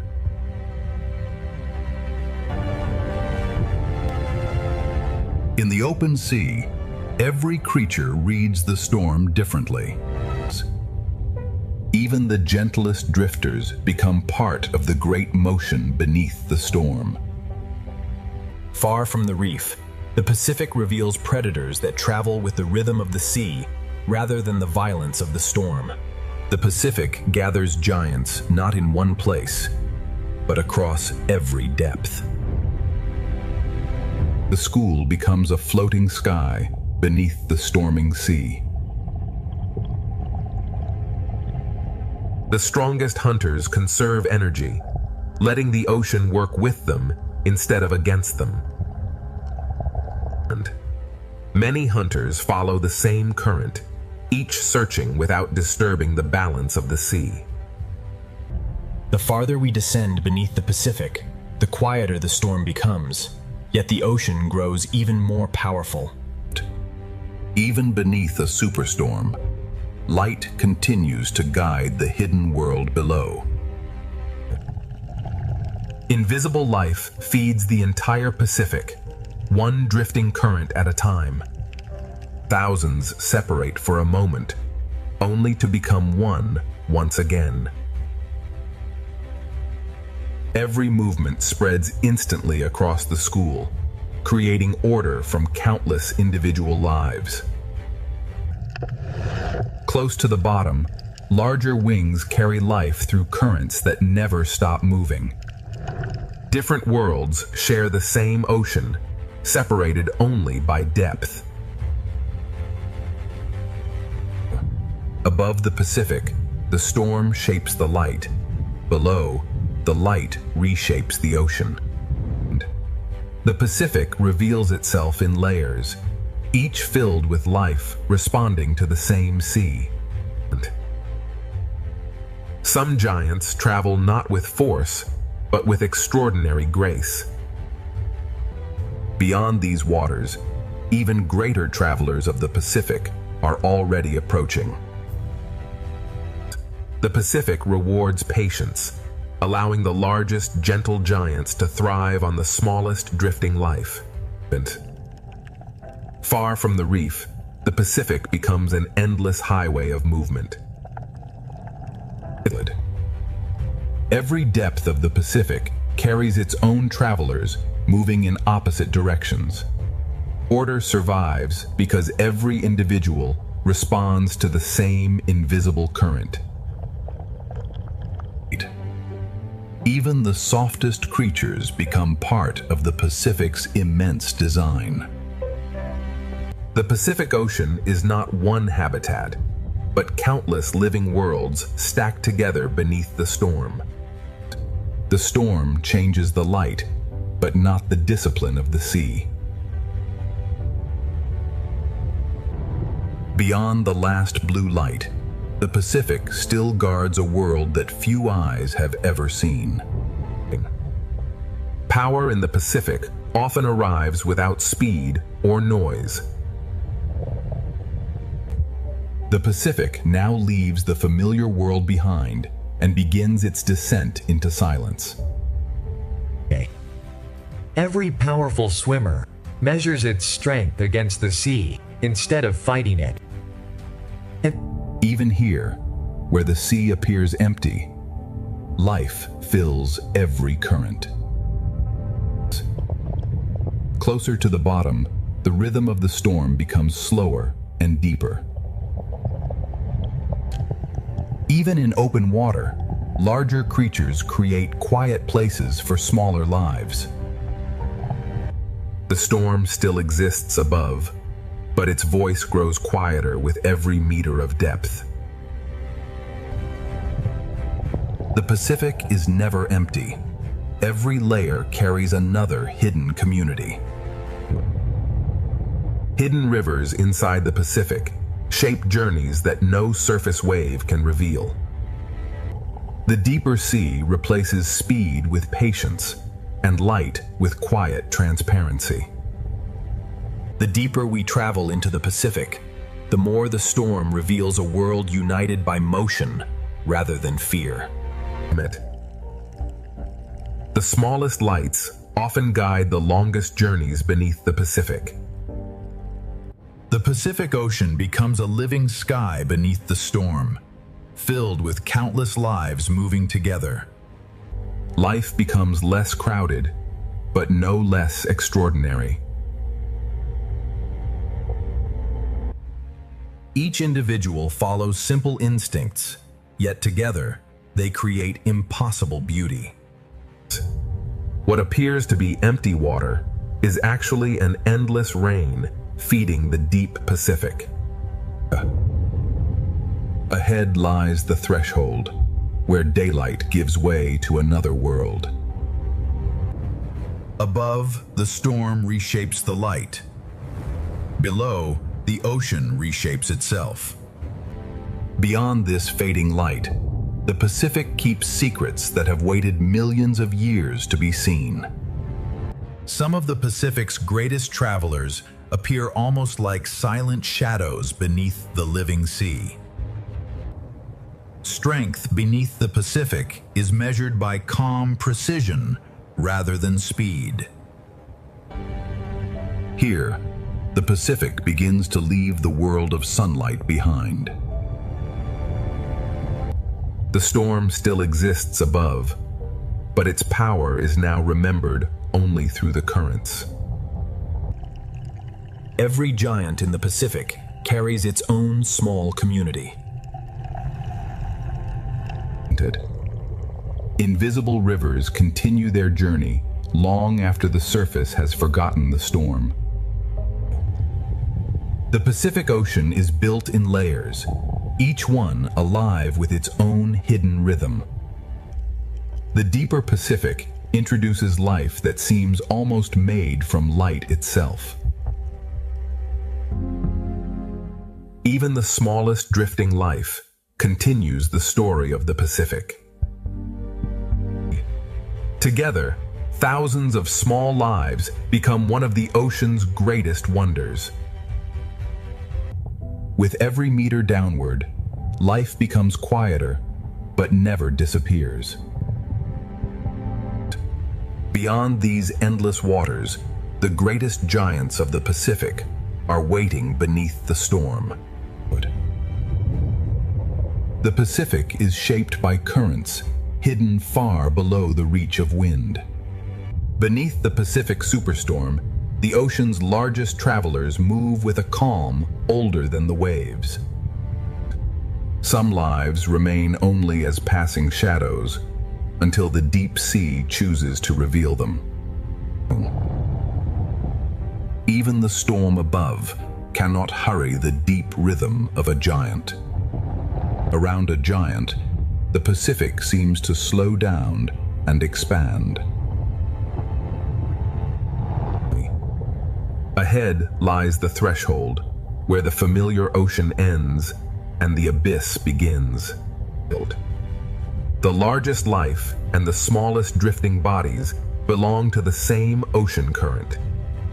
The Pacific has guided us beyond the reach of sunlight. What waits below belongs to the oldest and most mysterious kingdom of the sea. The Pacific now reaches the quiet frontier between daylight and the deep unknown. Some giants of the Pacific are so vast they seem to belong to the sea itself. The storm commands the surface, but the deep Pacific keeps its own ancient order. Some of the ocean's longest travelers are not single animals, but entire living colonies. Together, the giants travel as if guided by memories carried through the sea. The deeper Pacific reveals beauty that seems almost impossible to notice from the surface.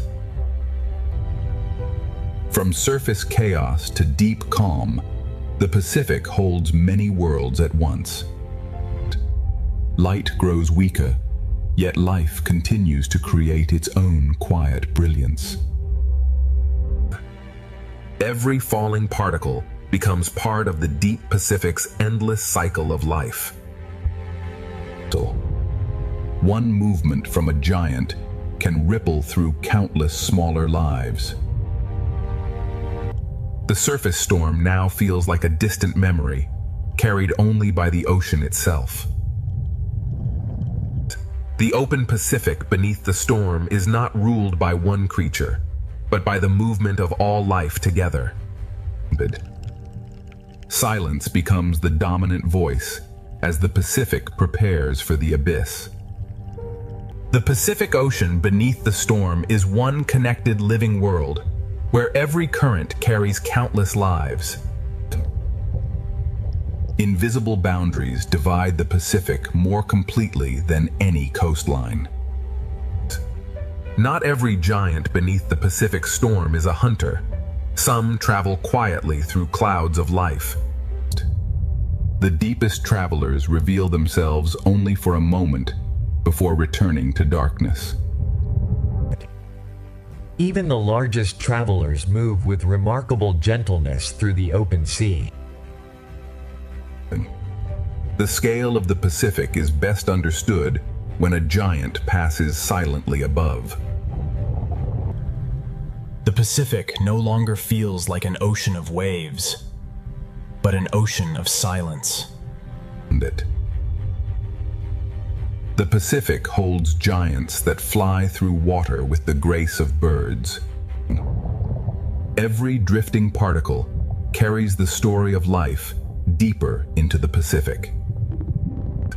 The currents shape every journey, from the smallest fish to the largest wings. Some of the Pacific's most extraordinary lives exist only through perfect cooperation. The ocean creates patterns that no single creature could ever make alone. Listen. As sunlight disappears, delicate beauty becomes even more remarkable. Nothing in the Pacific truly stands still. Even silence continues to move. The world above still exists, but it no longer defines the ocean below. The Pacific is sculpted by rivers hidden inside the sea.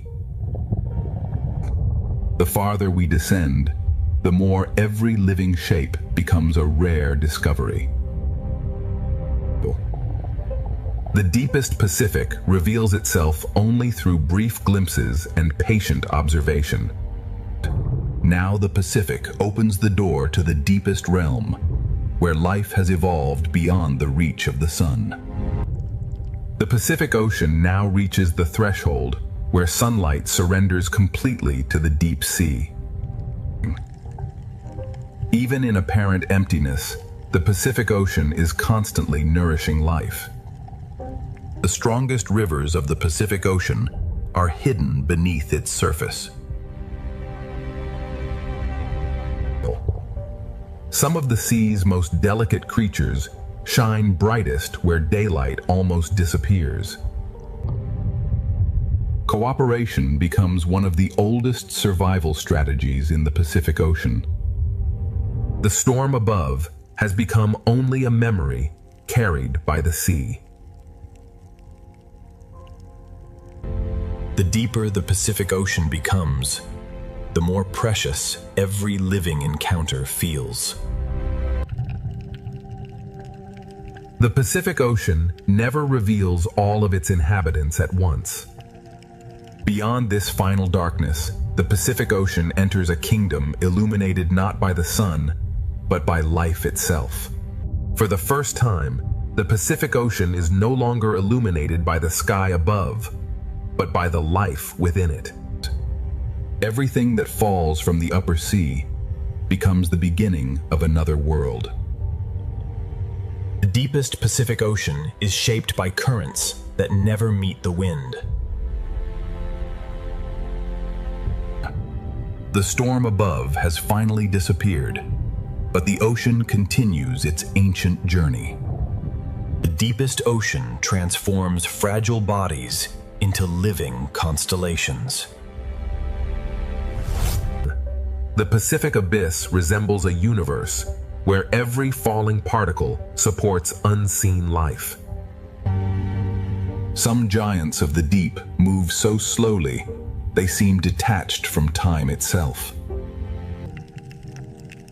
Even in darkness, the Pacific Ocean remains full of movement. In the deep Pacific, communication is written with light rather than sound. Every flash of light carries meaning in the endless darkness. The deeper Pacific Ocean reveals a civilization of light hidden beneath the storm. The Pacific Ocean becomes darker, yet life becomes even more extraordinary. Some of the Pacific's oldest legends begin with creatures that rarely meet the light. The deep Pacific rewards patience with glimpses of remarkable life. Even the darkness of the Pacific Ocean is filled with gentle light. Many deep-sea fish disappear by matching the light above them. The Pacific Ocean hides its greatest wonders inside perfect silence. Some deep-sea travelers appear almost unreal until they move. The Pacific Abyss creates beauty from darkness rather than sunlight. Every light in the Pacific may belong to a creature we have never fully seen. The Pacific Ocean has only begun revealing the astonishing life hidden beneath its deepest waters.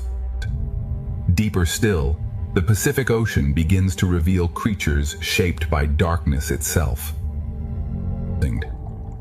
Some hunters in the deep Pacific survive by waiting in perfect stillness.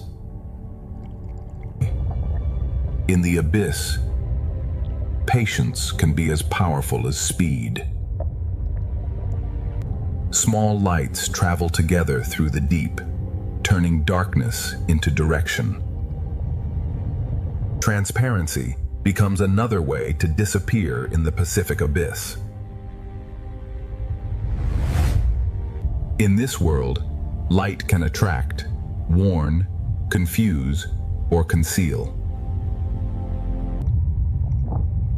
Every flash in the deep Pacific may be a message written for survival.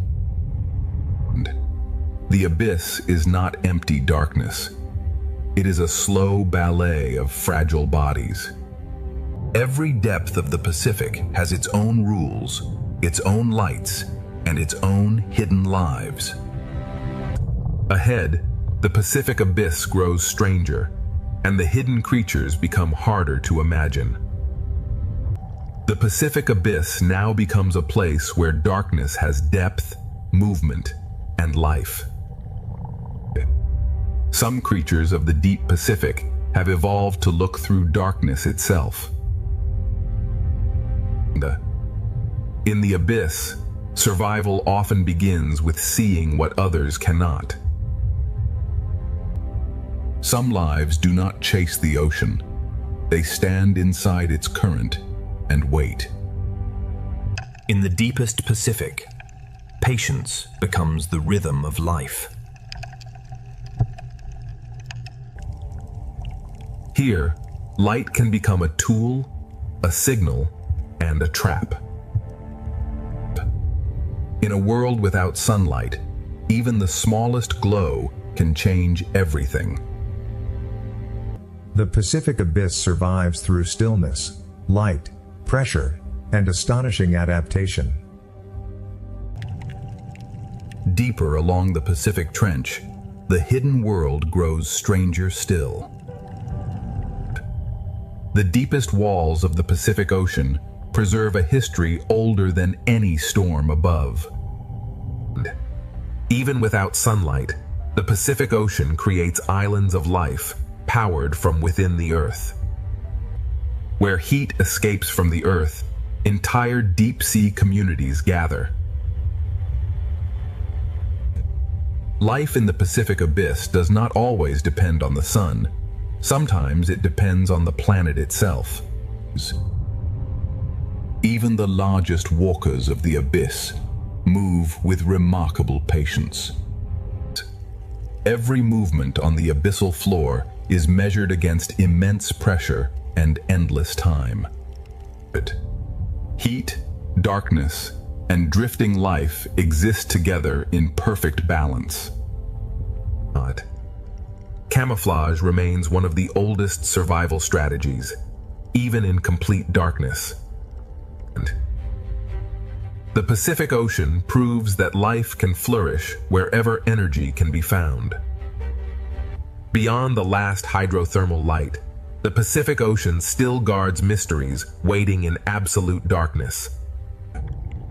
Beyond the vent fields, the Pacific Ocean enters a darkness that feels almost endless. Even the darkest walls of the Pacific hold lives adapted to pressure and silence. In the abyss, camouflage is not color alone, but shape, patience, and stillness. Every movement here is slow because the deep Pacific wastes nothing. What falls from above becomes a feast for those waiting below. The abyssal floor survives through patience, recycling, and the endless rain of the sea. Above the trench floor, hunters write their presence with light. The deep Pacific is a world where danger and beauty often share the same glow. Far beneath the Pacific storm, the abyss is not empty. It is a hidden system of survival. Deeper in the Pacific Trench, the hidden world grows quieter, stranger, and even more ancient. The deeper basin of the Pacific Ocean holds life so quiet it almost becomes part of the darkness. Here, survival is built from patience and the endless rain from the upper ocean. Even the smallest reach matters in the deep Pacific.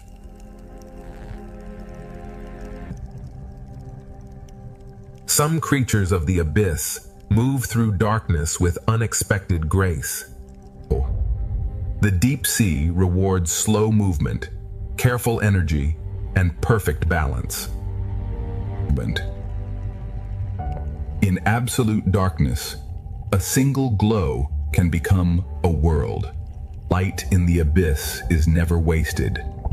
Every pulse has a purpose.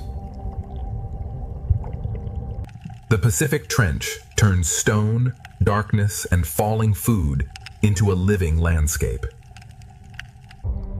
Far below the Pacific superstorm, the abyss survives through quiet cooperation. The Pacific still descends, and every deeper corridor carries a mystery older than the storm. The Pacific Ocean continues descending into places where almost no sunlight has ever reached. Pressure has shaped even the simplest movement into remarkable efficiency. Even the smallest inhabitants reshape the life surrounding the Pacific Trench. Some creatures of the Pacific become almost invisible, except for the light they choose to reveal. Transparency becomes one of the greatest disguises in the deep sea. The Pacific Ocean feeds countless lives simply by allowing the currents to flow.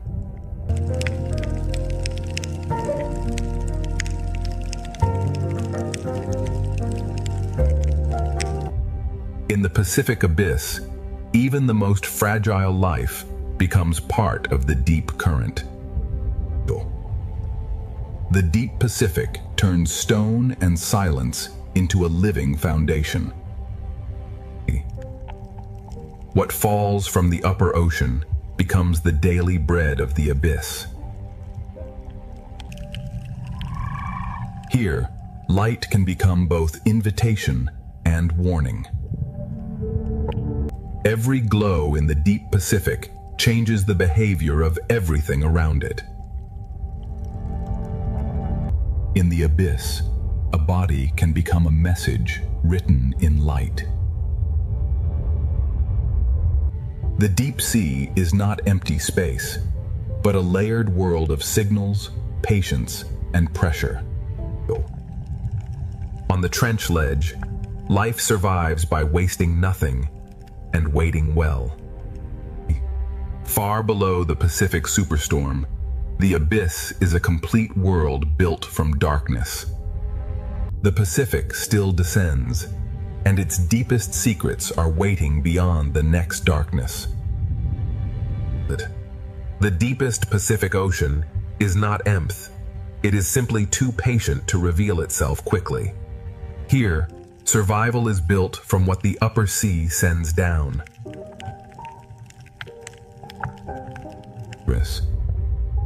In this darkness, even a single reaching arm can gather life from the current. Grace still exists in the abyss, even where the sea is ruled by pressure. Every creature here moves as if the deep sea has taught it economy. In the Pacific Abyss, a single glow can become an entire landscape. Light here is never decoration, it is survival. The deepest Pacific writes messages in brief flashes no surface creature can read. Far below the Pacific superstorm, darkness becomes an ecosystem. The storm above is gone from sight, but the Pacific still leads us deeper into its oldest darkness. The deeper Pacific Ocean now feels almost motionless, yet every particle is still part of life. What falls from the upper sea becomes the foundation of survival below. Even here, where pressure is immense, the reef of stone becomes a shelter. Transparency allows life to disappear inside the darkness without leaving the sea. The Pacific abyss hides beauty by making it almost weightless. Small lights mark the paths of lives that rarely meet the surface. Above the trench floor and below the open dark, every layer carries its own quiet survivors. In the deep Pacific, light becomes language, warning, and disguise. The abyss is not empty darkness. It is a slow living map of adaptation. The Pacific still descends, and the next darkness promises creatures shaped by depths beyond imagination. The Pacific Ocean now enters a depth where silence feels ancient. On the deepest shelves, life survives by using every fragment the sea delivers. The abyssal floor is a world of slow work and endless recycling. Even in the oldest darkness, the Pacific Ocean can move with grace. Every creature here saves energy because the deep sea gives nothing easily.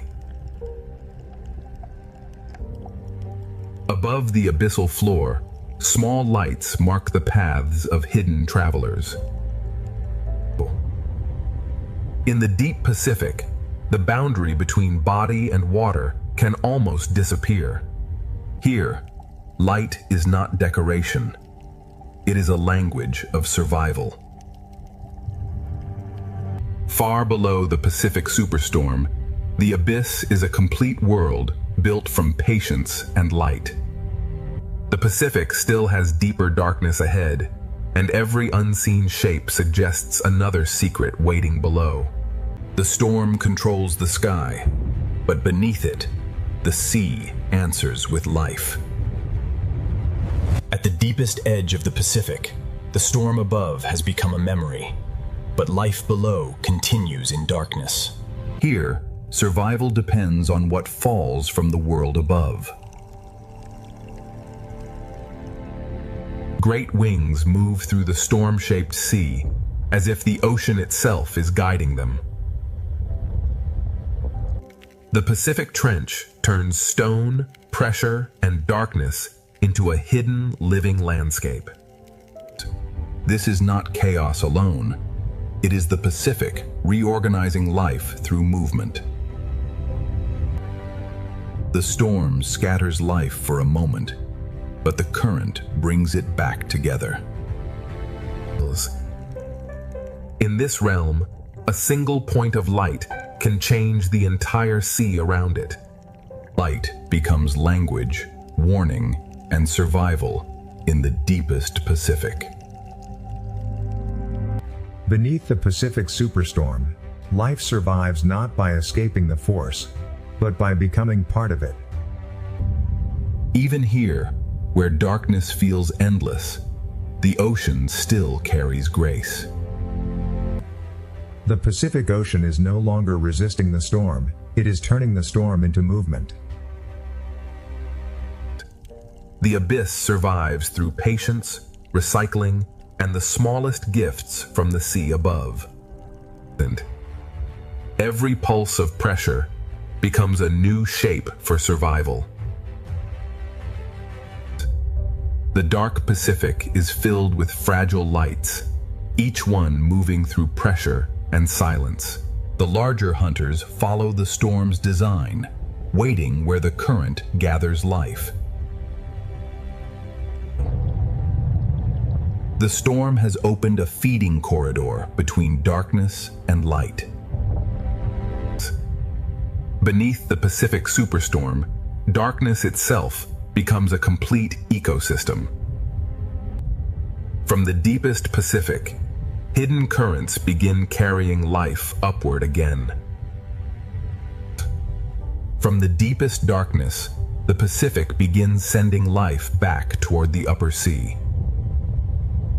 Above, the storm controls the light. Below, life turns that light into direction. The ocean does not only pull downward, it also lifts hidden life back into motion.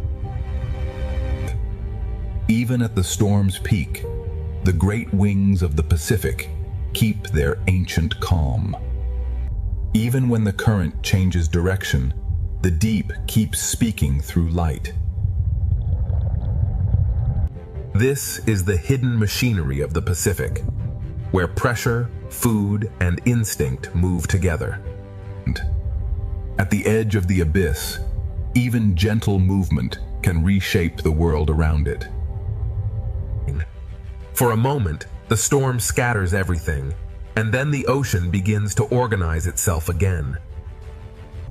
The deep Pacific changes slowly, but every change touches many lives. Beneath the Pacific superstorm, survival has become a dance between the deep and the storm above. Small lights gather where the current carries food. In the deep ocean, life follows invisible roads drawn by food and pressure.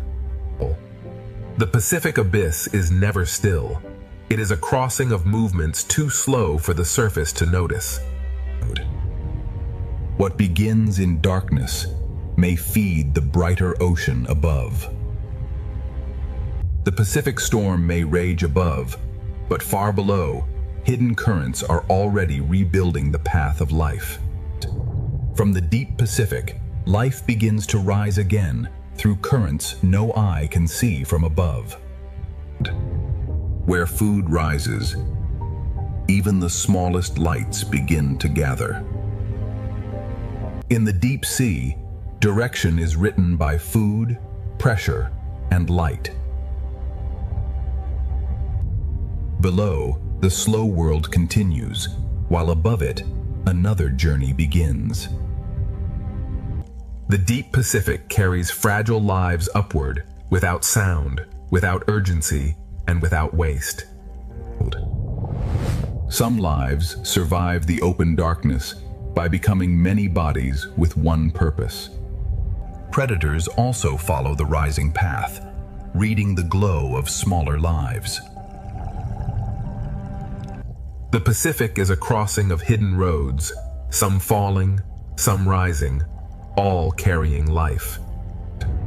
The upward current begins to reconnect the abyss with the living layers above. From the deepest Pacific, the hidden current carries life upward toward the storm-changed sea. The Pacific Ocean now carries deep life upward toward a sea still shaken by the storm. Where the current lifts food, hidden communities begin to gather. In the darkness below the storm, light becomes both direction and memory. The slow world below remains, while the current carries another part of the Pacific upward. The higher the current rises, the more life begins to answer. The deep Pacific survives through forms that are both fragile and perfectly connected. Predators follow the same invisible road, waiting for light, movement, and opportunity. The Pacific is never still. It is a meeting place of currents moving in different directions. The deep current is now approaching the storm-shaped layers of the upper sea. From the abyss to the storm-changed sea, the Pacific Ocean is rebuilding its chain of life.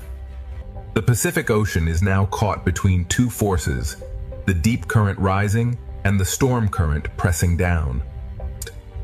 Where currents collide, the ocean creates confusion, but also new feeding grounds. In the storm-changed sea, light becomes a way to stay together. Food rising from below begins to awaken the larger world above. The school forms where deep nourishment meets the violence of the storm. When food gathers, the open Pacific quickly remembers its hunters. The Pacific survives by breaking apart and coming together again.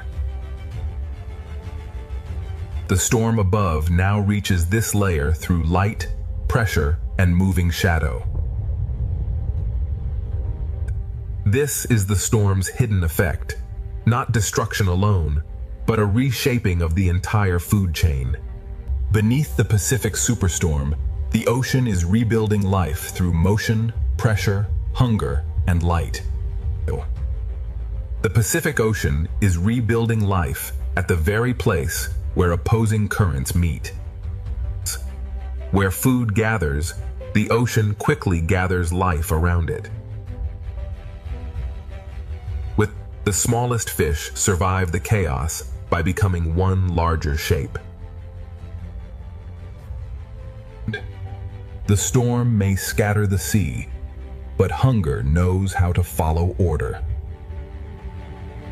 The Pacific breaks its patterns only to build them again.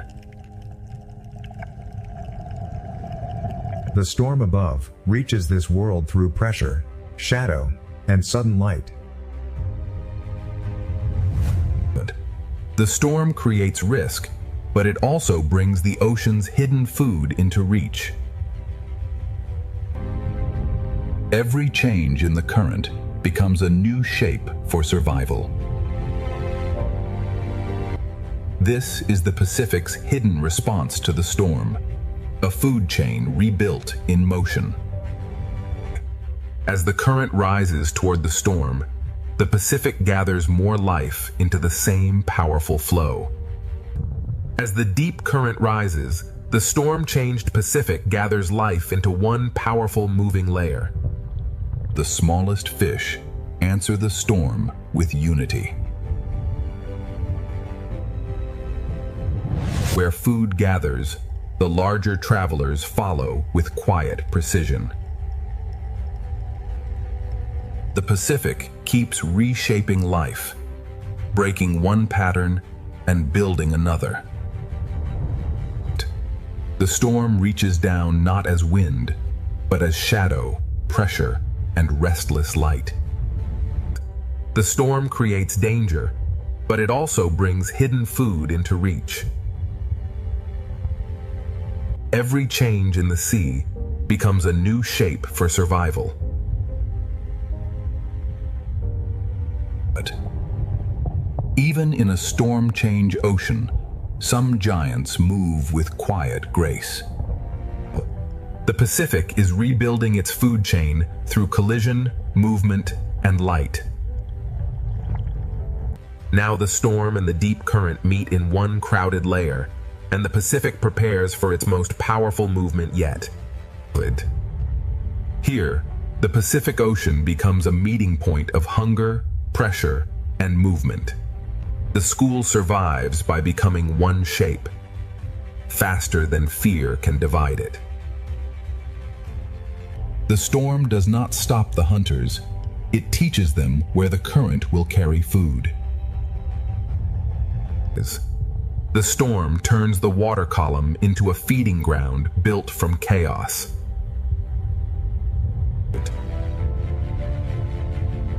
Every surge writes a new shape across the living Pacific. From above, the storm sends darkness and light in waves through the sea. Even in the strongest movement, The great wings of the Pacific keep their calm. The Pacific gathers its creatures into layers, each one following a different current. The storm does not simply disturb the ocean. It rearranges life into new patterns. Beneath the Pacific superstorm, the ocean has become a vast engine of survival. The Pacific Ocean has become a moving engine, where every current carries hunger, shelter, and life. In the crowded sea, survival depends on moving before danger becomes visible. The hunters do not need to rush. The storm itself gathers the ocean around them. Food rises from the deep, and the upper sea awakens around it.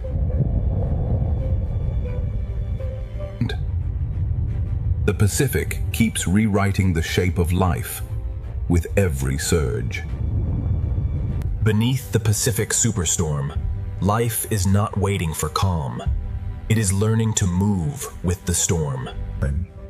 The Pacific Ocean is not waiting for the storm to end. It is learning how to live inside it. 1,000 small decisions become one living shield. The hunters follow the rhythm of the current, not the chaos of the storm. The storm opens brief windows of food, and the ocean rushes to answer. Every current redraws the map, and every school becomes a moving answer. The storm controls the light, but life controls its response. In the strongest movement, some giants survive by becoming calm itself. The Pacific becomes one vast exchange of food, movement, and survival. The storm breaks the ocean apart, and the ocean builds itself again. Beneath the Pacific superstorm, survival is no longer stillness. It is the power to move with everything. The Pacific Ocean is now moving in every direction, yet life continues to find rhythm inside the force. And when pressure increases, the smallest lives answer by becoming stronger together. The hunters wait for the ocean to create opportunity.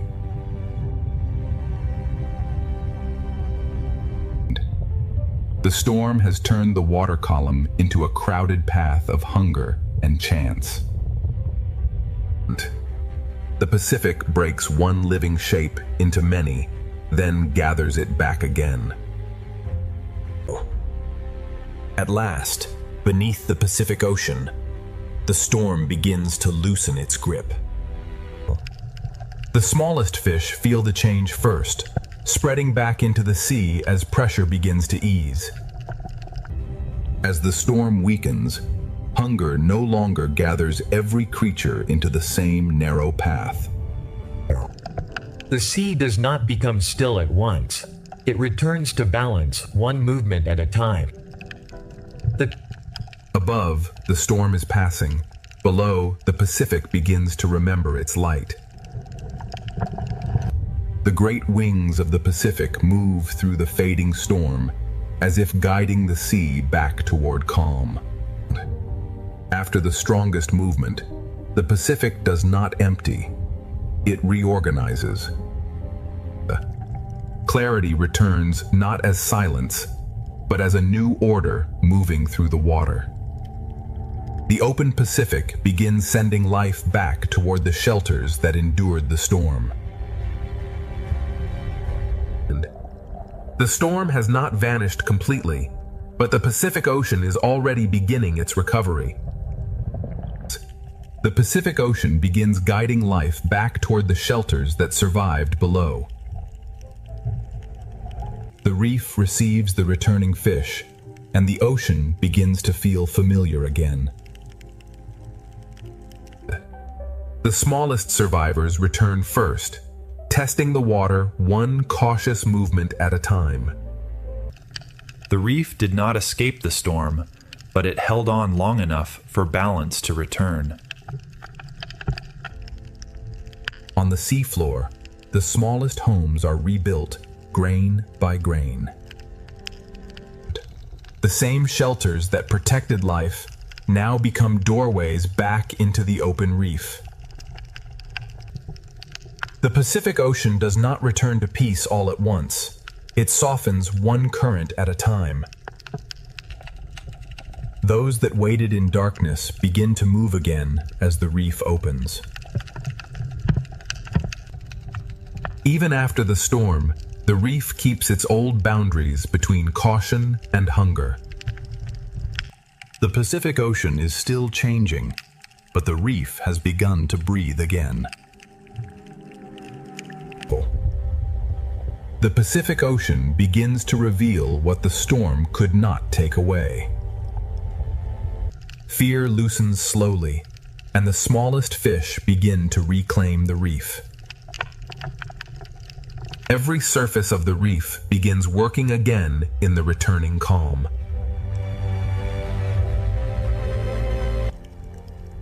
After the storm, even the seafloor begins rebuilding its small doorways. Shelters become pathways again when the Pacific begins to calm. The light returns softly, and with it, the reef remembers its rhythm. Those who endured in stillness now return to movement. The open sea and the reef begin reconnecting after the storm. The Pacific Ocean is still moving, but the violence has begun to leave the light. After the superstorm, the Pacific does not begin again from nothing. It continues from everything that survived. Everything that survived the storm now becomes part of the Pacific Ocean's recovery. The smallest fish return to the reef slowly, carrying the first signs of calm. The reef begins working again through thousands of quiet movements. Even the smallest homes beneath the sea are rebuilt with patience. The shelters of the storm now become pathways back into the open reef. Life that waited in darkness now moves again through returning light. The reef and the open Pacific begin sharing life again. The storm has passed through the light, leaving the ocean clearer than before. Recovery is not silence. It is the return of every rhythm that belongs to the sea.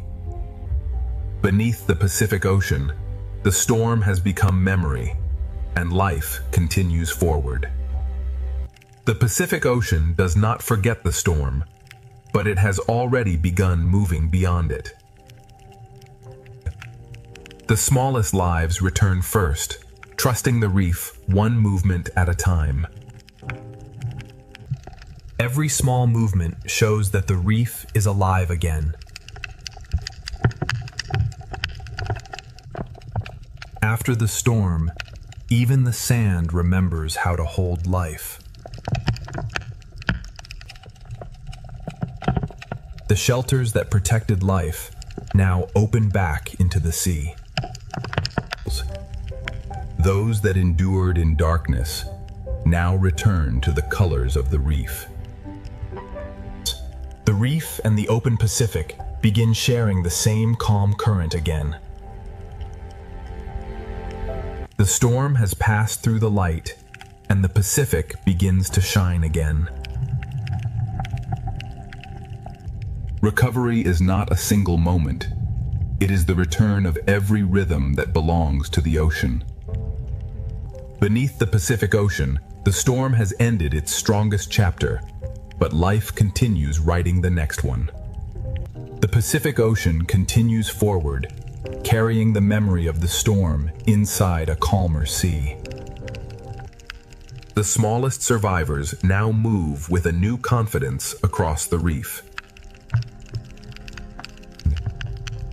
The reef recovers through thousands of quiet actions too small to see from above.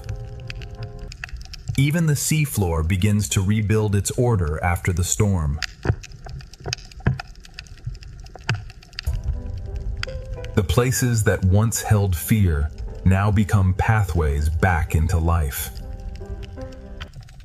The reef's hidden survivors return to motion as the Pacific light comes back.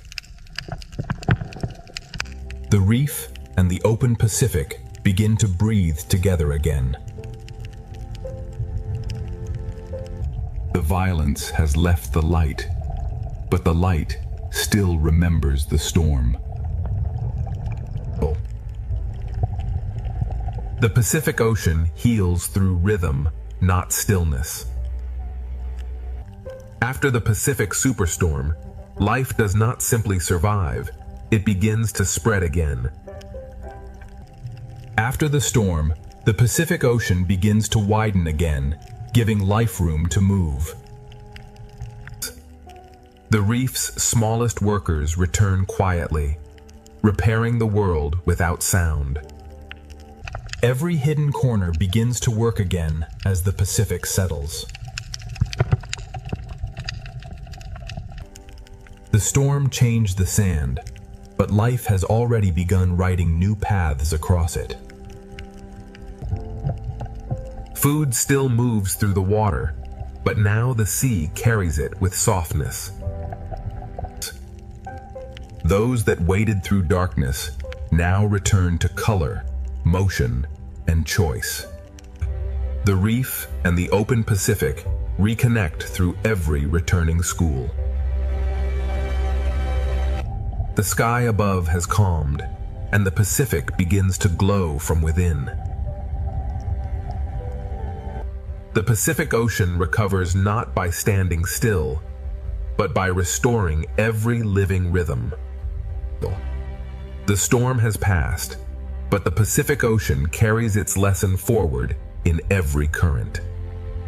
The Pacific Ocean carries the memory of the storm, but life now moves with calm purpose. What once became shelter now becomes a place of movement again. The reef returns through thousands of quiet acts of survival.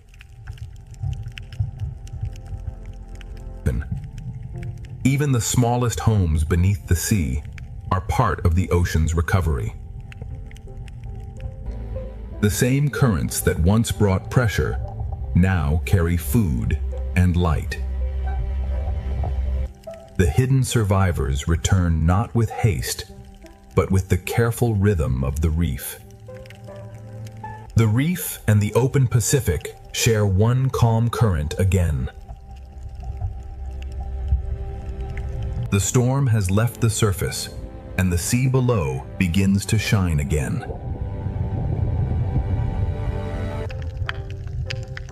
Recovery is the ocean, remembering every rhythm that kept it alive. The Pacific Ocean has endured the superstorm, and now every current carries life forward. After the storm, the Pacific Ocean does not pause. It carries life onward through every gentle current. The reef's recovery begins in small movements, repeated thousands of times. What held firm beneath pressure now becomes part of the ocean's renewal. Even the smallest doorway beneath the sea becomes a sign that life has continued. The same ocean that brought danger now carries food, light, and renewal.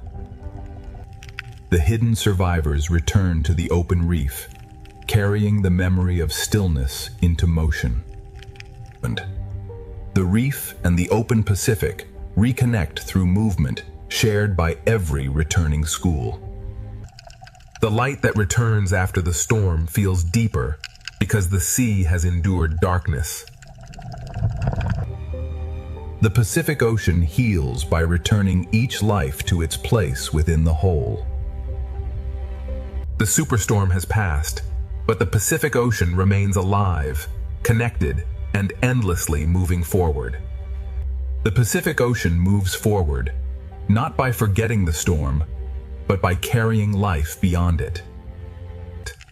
The reef's smallest lives return quietly, and their movement becomes the first sign of renewal.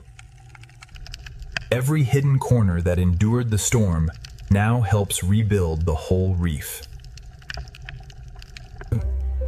Even the smallest shelter beneath the sea becomes proof that life has continued. The same current that once carried pressure now carries food, light, and recovery. Those that survived by hiding now return to color, movement, and choice. The reef and the open Pacific reconnect through every returning path of life. The Pacific light returns softer now, carrying the memory of everything the sea endured. The Pacific Ocean heals by placing every surviving life back into motion. The storm has passed through the Pacific Ocean, but life beneath the sea has answered with endurance. The Pacific Ocean has endured the storm, and beneath the sea, life has answered with resilience. Every small survivor becomes part of the reef's recovery. Even the smallest homes beneath the Pacific are part of the ocean's renewal. The current that once carried danger now carries food, light, and life forward. Those that survived in hiding now return to color, motion, and the open reef. The reef and the open Pacific are connected again by every returning path of life. Above the Pacific, the storm has passed. Below it, the sea continues breathing. The Pacific Ocean heals not by becoming still, but by restoring every rhythm that belongs to life. From the storm above to the abyss below, every part of the Pacific has carried this story of survival. The superstorm has ended, but the Pacific Ocean remains alive, ancient, connected, and endlessly moving forward. Around every giant, smaller lives find shelter, direction, and rhythm. Above the endless ocean, the greatest lives of the sea begin to reveal a hidden world below. The first wonder of the sea is scale, a silent giant moving beneath a world of light. Now the journey leaves the sky behind and follows life into the sea. Beneath the surface, the ocean becomes a cathedral of blue light, motion, and life. Every movement from the largest life in the ocean sends a quiet rhythm through the sea. From below, the ocean reveals its true scale, where giants move like shadows of another world. The giant leads us away from the surface and toward the hidden colors of the sea. As the giants fade into the blue, the reef begins to rise like a living city beneath the ocean. The sea paints with motion, and every fish becomes part of the living color. An ancient traveler crosses the reef, carrying the quiet memory of the sea. Every path through the ocean is shaped by patience, current, and light. The reef is not still scenery. It is an ocean city constantly at work. Even the sand beneath the sea is filled with quiet signs of life. Together, small lives create patterns that make the ocean feel endless. Inside the school, the sea becomes pure motion, carrying us deeper into the reef. The school becomes a pathway, leading us farther into the ocean's hidden architecture.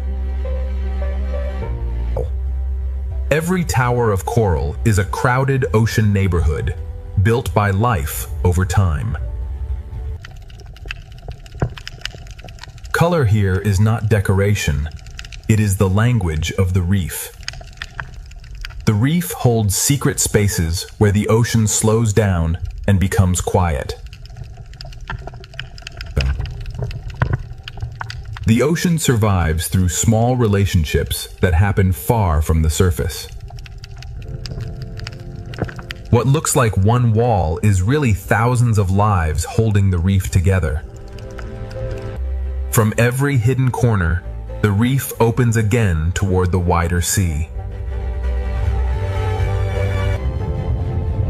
Beyond the reef wall, the ocean brings back the grace of a larger world. Some creatures seem to fly through the sea, turning the ocean itself into sky.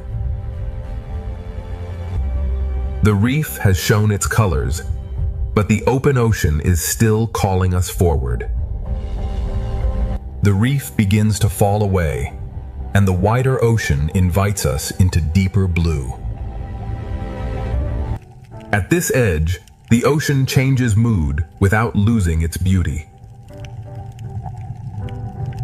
Small fish become one living shape, turning the sea into motion.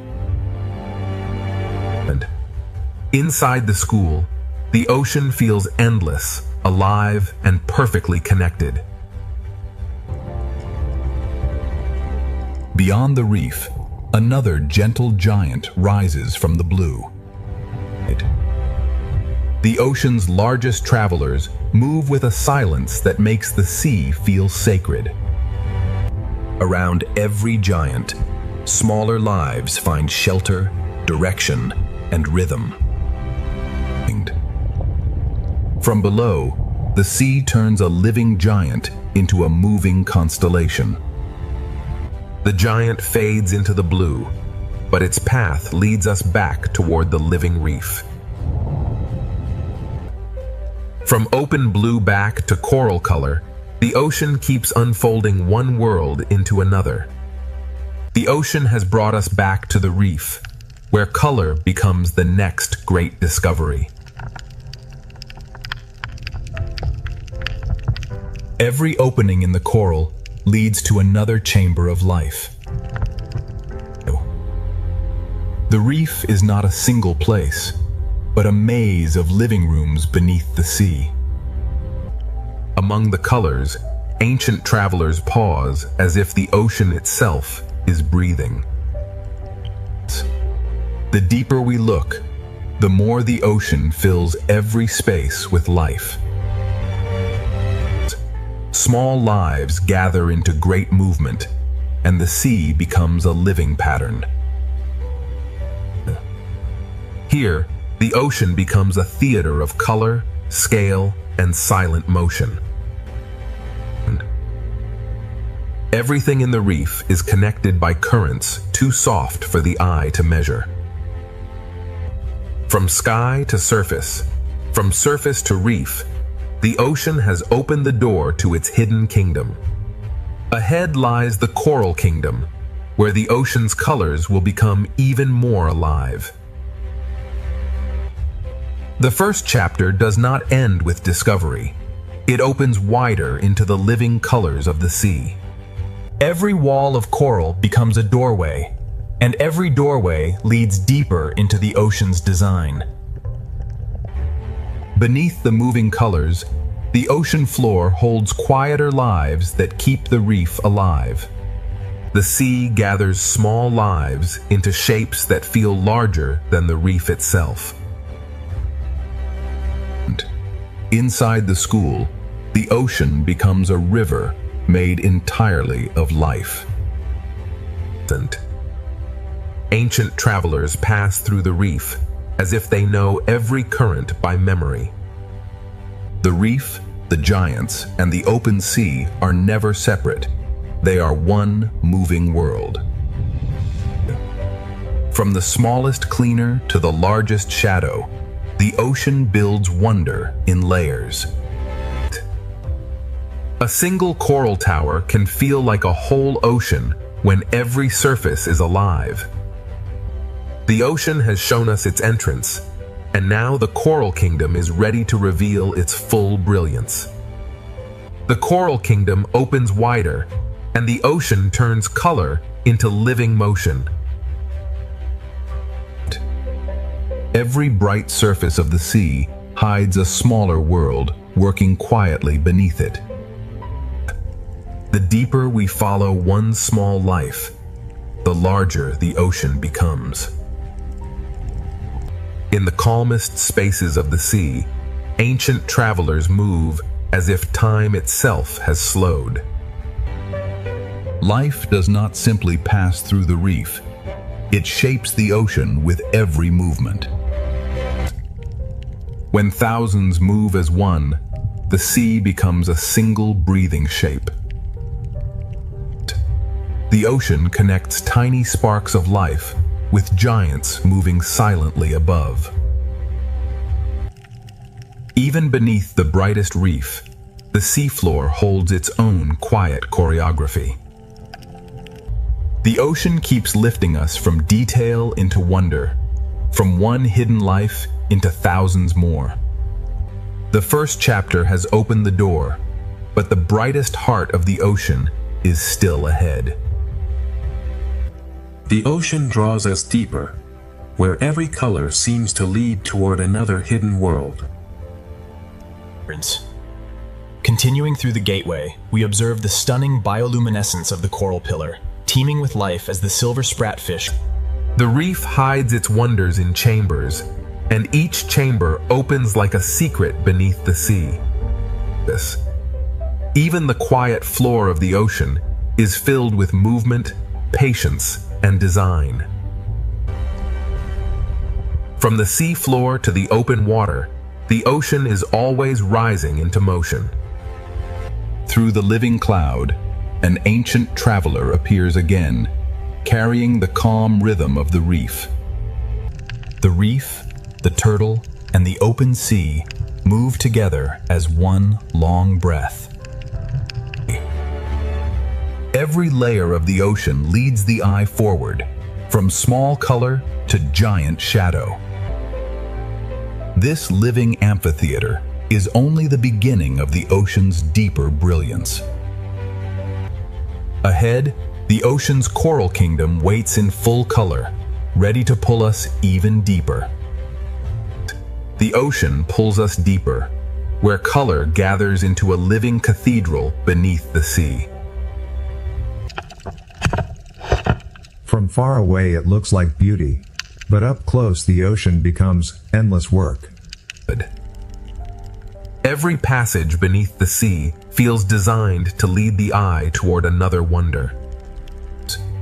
The reef does not reveal everything at once. The ocean opens it layer by layer. An ancient traveler crosses the chamber, carrying the patience of the sea through the reef. The ocean's calmest moments are filled with lives that never stop moving. When thousands move together, the sea becomes a single, shimmering breath. Above the reef, the ocean gives space to giants, while the colors continue below. The ocean keeps moving between grand scale and hidden detail, never losing its rhythm.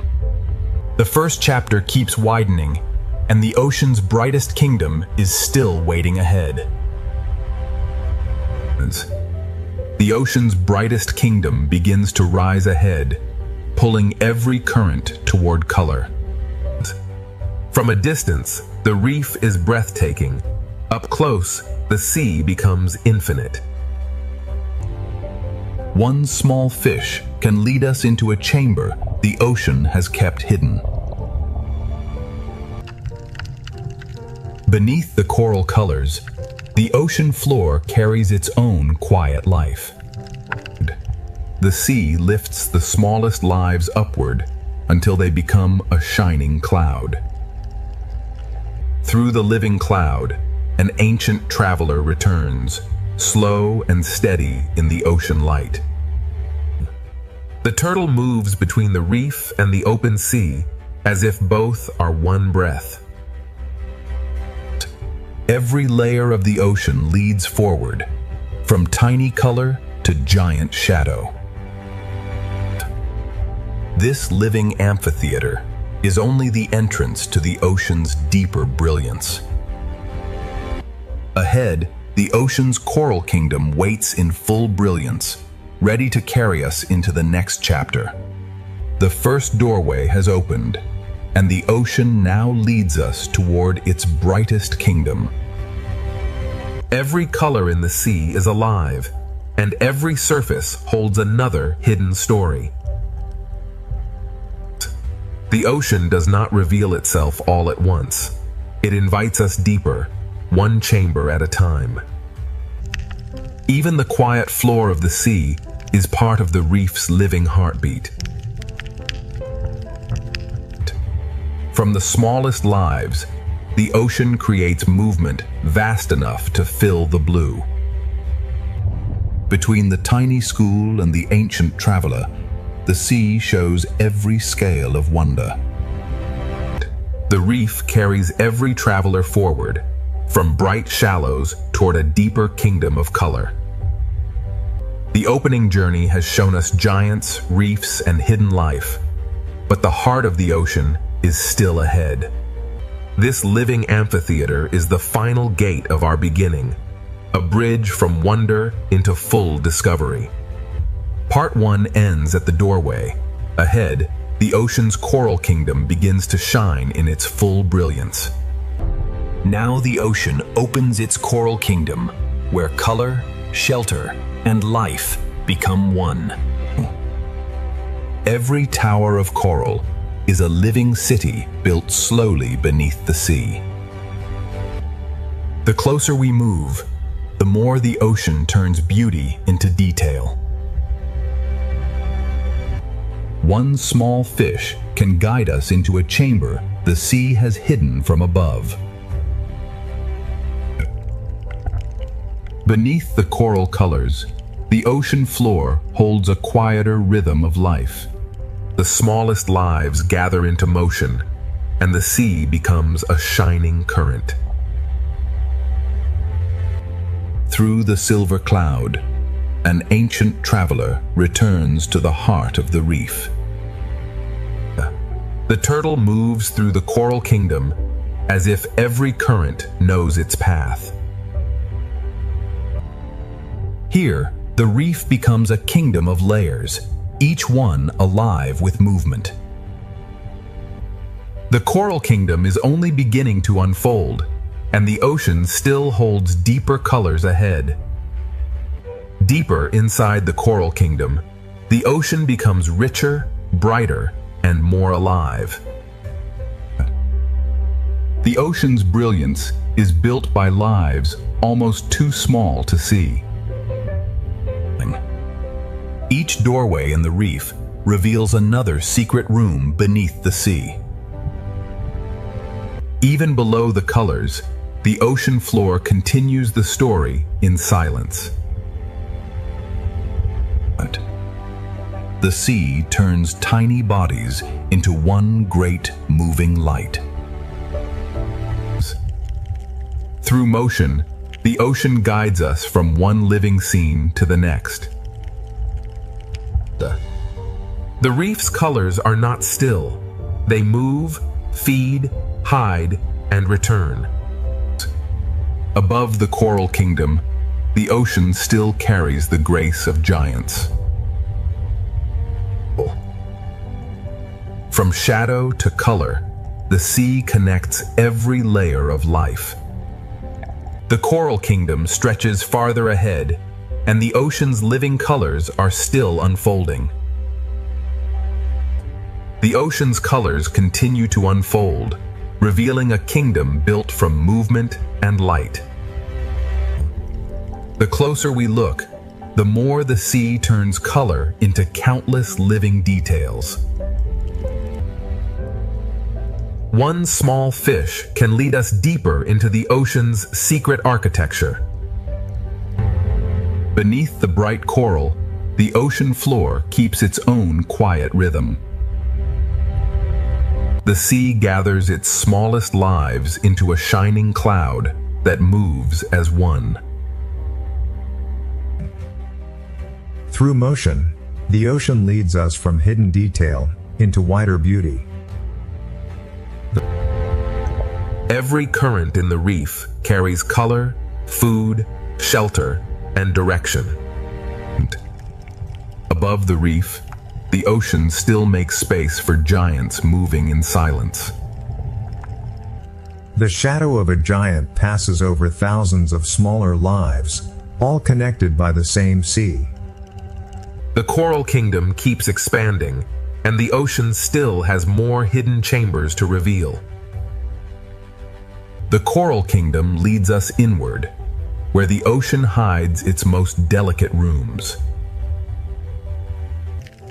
Inside each hidden chamber, the sea becomes quieter, closer, and more alive. The ocean's smallest workers keep the kingdom shining from within. The reef guides us from one living doorway to the next. Even the quiet sand beneath the sea belongs to the living kingdom. From the floor of the ocean, life rises into motion like a cloud of light. The sea moves us from hidden detail into a wider field of color.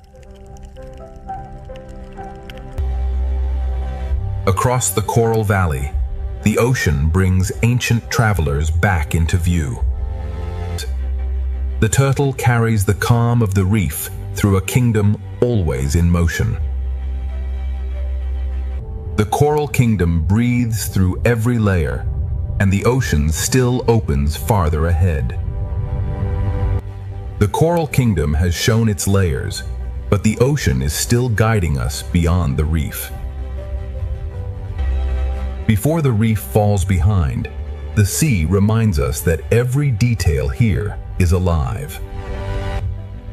The final chambers of the reef glow like memories the ocean asks us to carry forward. Even at the edge of the kingdom, the ocean floor continues its quiet work. The reef sends its smallest lights upward, preparing the sea for a wider journey. Beyond the colors of the coral kingdom, the open sea begins to call again. The turtle follows the current from shelter toward the vast ocean beyond. The reef has been a kingdom of color, but the open ocean holds the giants of the next chapter.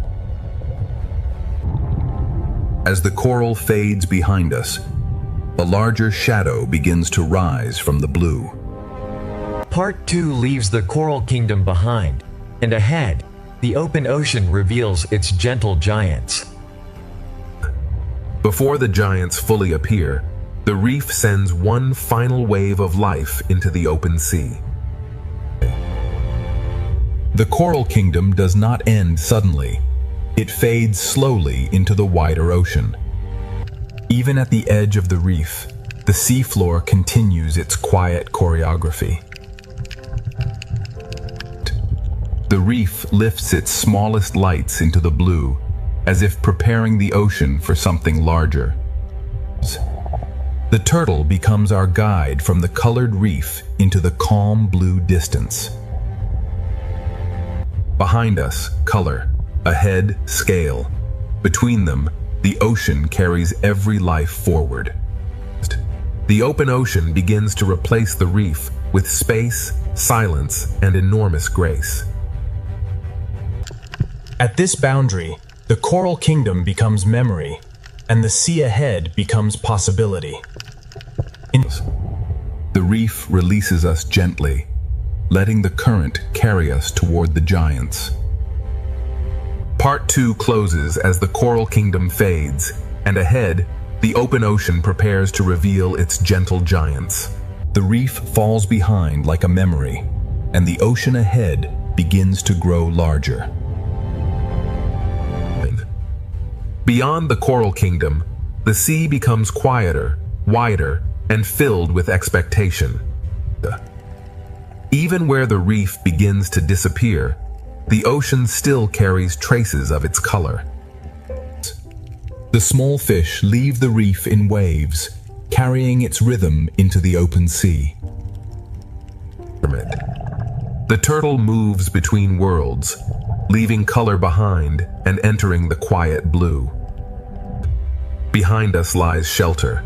Ahead waits scale, silence, and the calm power of giants. The ocean opens vertically now, with life moving above, below, and far ahead. In the open sea, even distance feels alive, and every shadow carries promise.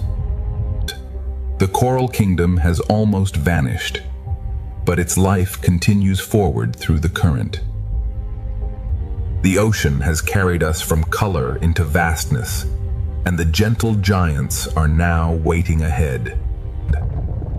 The ocean has left the reef behind, but every current still carries its life forward. The small fish become a bridge between the coral kingdom and the giants of the sea. Even at the edge of the reef, the ocean leaves no life behind. The reef disappears from sight, but its rhythm continues inside the moving school. The turtle becomes a quiet guide, moving between the memory of color and the promise of scale. In the open ocean, distance becomes part of the wonder. The ocean has become larger than the frame, and every shadow ahead feels alive.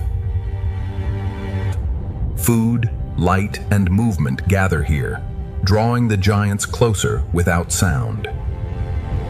The ocean asks us to wait, because true scale is revealed slowly. The coral kingdom has given way to the open ocean, and the giants are almost ready to emerge. The reef has disappeared behind us, and now the ocean begins to reveal its quiet giants. The smaller lives lead the way, turning the open sea into a path of light. The ocean becomes quieter here, as if every current is making room for scale. The sea reveals its giants in pieces through motion, light, and patience. A gentle giant takes form in the blue, carrying the calm power of the open ocean. The open sea is a world of layers, where giants move above, below, and beyond us. The farther we travel from the reef, the more the ocean replaces color with wonder. The giant waits in the blue, not as a threat, but as an invitation into the next world. The coral kingdom has ended behind us, and the open ocean is ready to begin its chapter of giants. The open ocean is no longer a distant promise. It is beginning to surround us. The small fish guide us through the blue, as if they know where the giants will appear. Without the reef behind us, the sea feels larger, deeper, and filled with quiet power. The sea hides and reveals its wonders through motion, never giving everything away at once. A gentle giant forms out of the blue, carrying the silence of the open ocean. In the open sea, the largest lives move with the softest rhythm. The ocean builds its wonder in layers, from drifting plankton to giants above and below. The farther we travel, the more the sea replaces color with scale. The giant is close now, and the ocean seems to slow around its presence. Part 2 leaves us at the edge of vastness, where the gentle giants of the ocean are ready to take the story forward. The ocean has left the reef behind, but every current still carries its life forward. The small fish become a bridge between the coral kingdom and the giants of the sea. Even at the edge of the reef, the ocean leaves no life behind. The reef disappears from sight, but its rhythm continues inside the moving school. The turtle becomes a quiet guide, moving between the memory of color and the promise of scale. In the open ocean, distance becomes part of the wonder. The ocean has become larger than the frame, and every shadow ahead feels alive. Food, light, and movement gather here, drawing the giants closer without